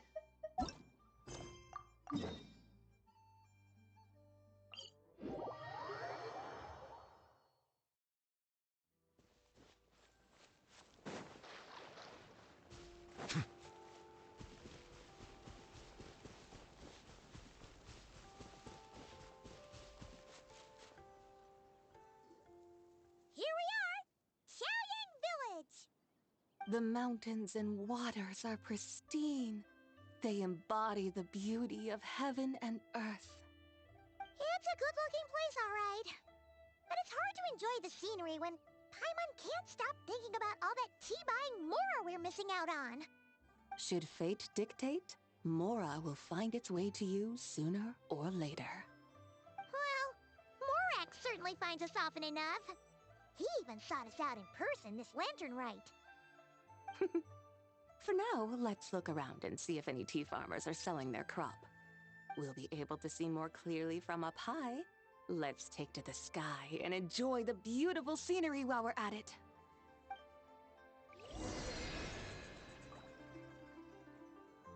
Right? Thank you.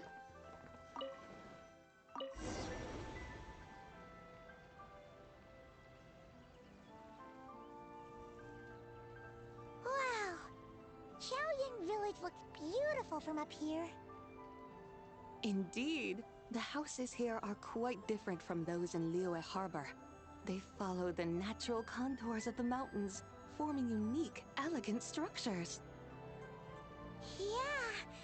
It's super beautiful!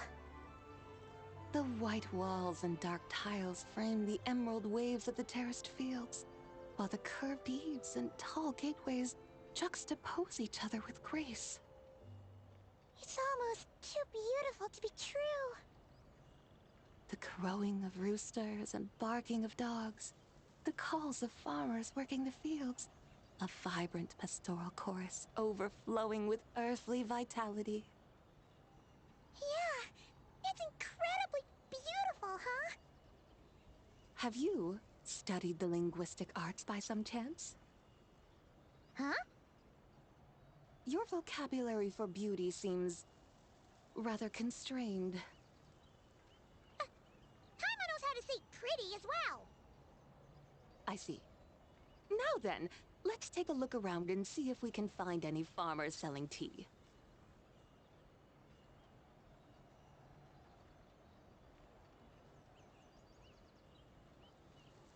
Look! There's someone in that tea field! And they look kind of familiar. Wait, is that Lu Xiangxiang? And who is that? Oh, you'll remember her once you see her up close. Hey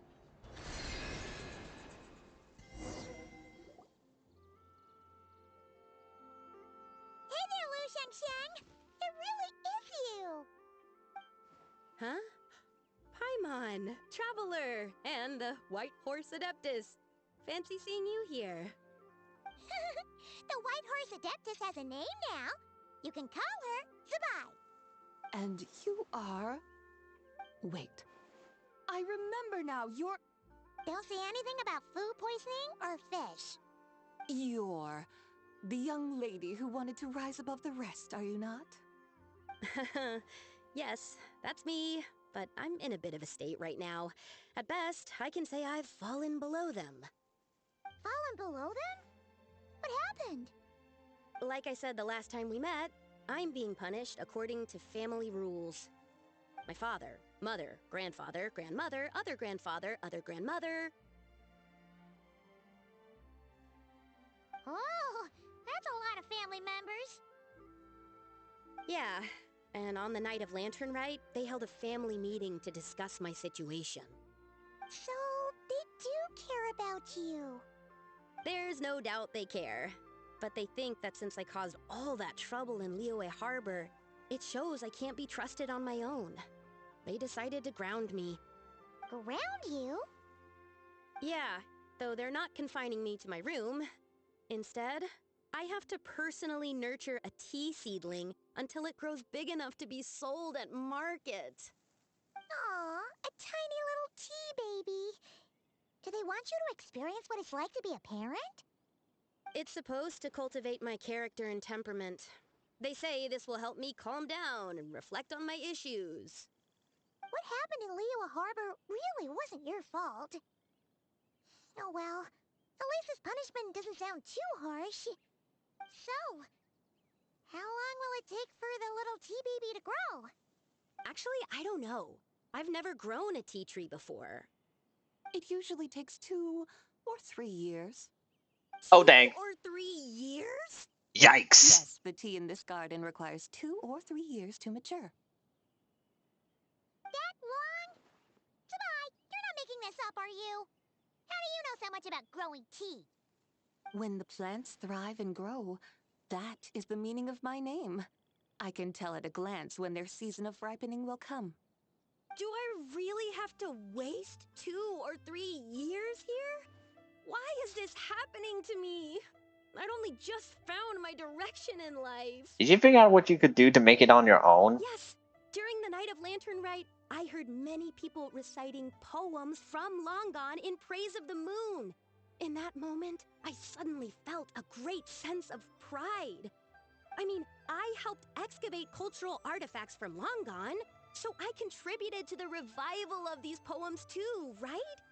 So I decided to stay with the archaeological team. I want to unearth even more history. I see. And are you sure that's what you want to do? If you don't achieve anything significant in the years to come, will you still enjoy it? Yes, because archaeology gives me that boom shakalaka feeling. Wait, did Xiangling teach you that? That's right. I was asking her for advice.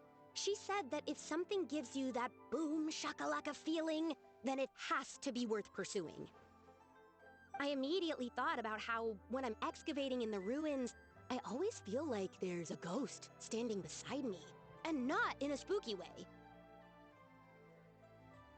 It feels like my great-great-great-great-great-grandmother patting me on the shoulder and saying, "Keep going. You're about to rediscover some grand ancestral knowledge."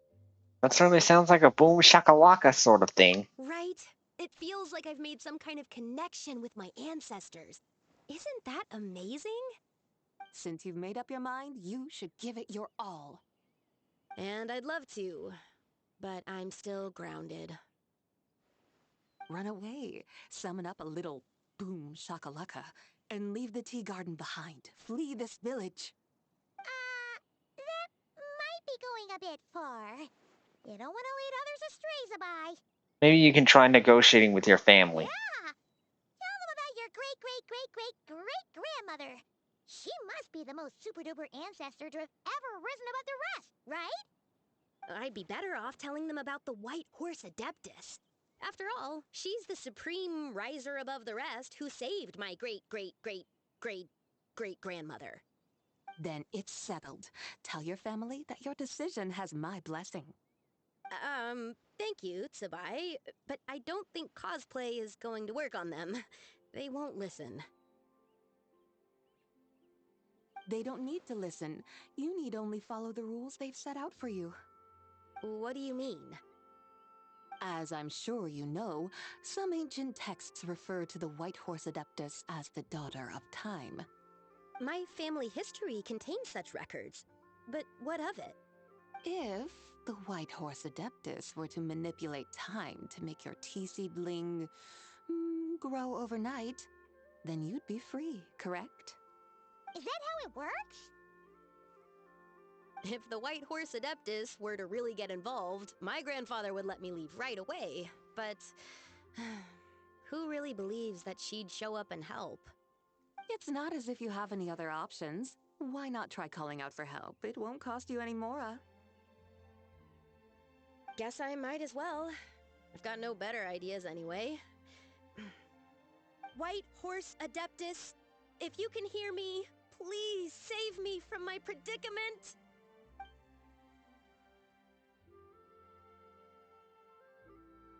Ugh. Nothing happened, as expected. Perhaps the White Horse Adeptus has already heard your prayer. Why not come back here tomorrow and take a look? By then, the seedling you planted may well have grown into a thriving tea tree. Thank you, Tsabai, for trying to comfort me. I do feel better now, kinda. But can't you really do something like that? Curious to find out. Oh, it's getting late. Why don't you all stay at my house tonight? My family may be strict with me, but they're always welcoming to guests. That sounds great! Let's get some sleep and then come back here tomorrow to see if our tea baby has grown.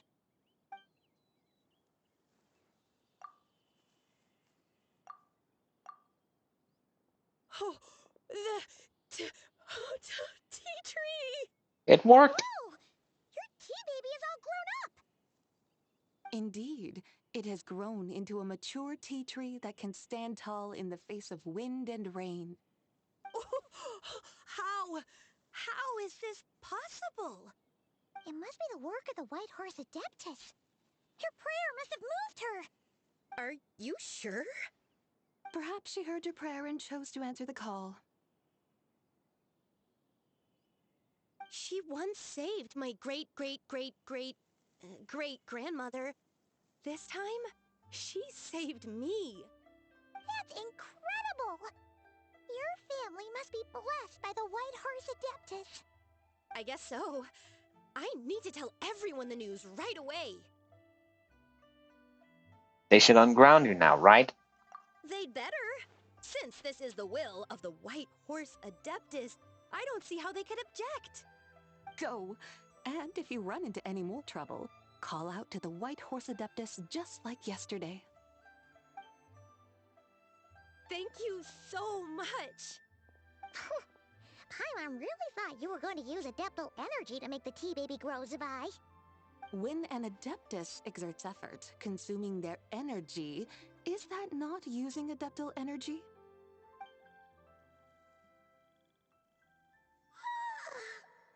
Alright. What are we doing out here in the middle of the night? We're here to help Lu Xiangxiang fulfill her wish, of course. Can you really make the tea baby grow? It won't be easy, but there are ways.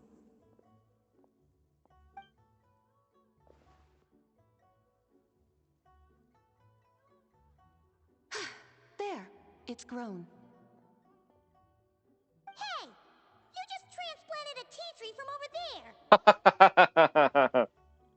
So, Wow. there's a mature tea tree here now, yes?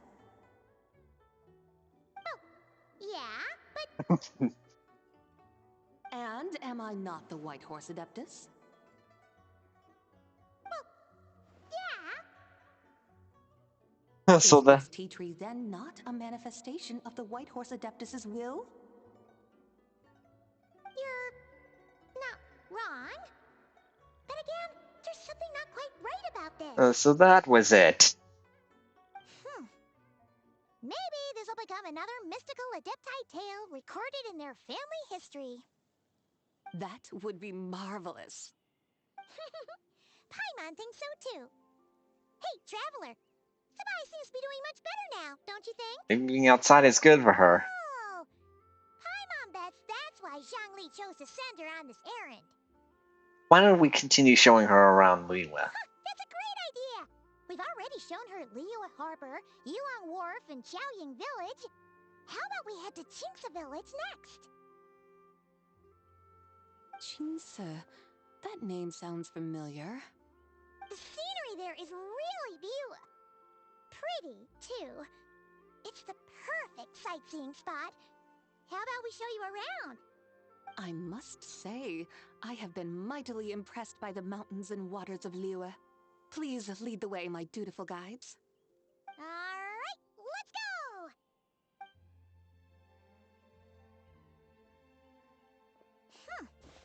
Paimon can't help feeling like we've forgotten something. Pay it no mind. I've already forgotten more than you will ever know. Alright. If we forgot something, it can't have been that important to begin with. Jinxa Village, here we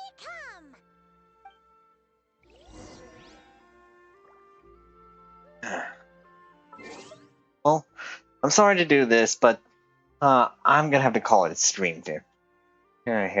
So I'll just make it a quick I have to get ready for work tomorrow morning, and it's getting pretty late. So I'm not sure how much time I have left for this one, so I'm just gonna call it here, and then finish up the remainder of it tomorrow before my official live stream.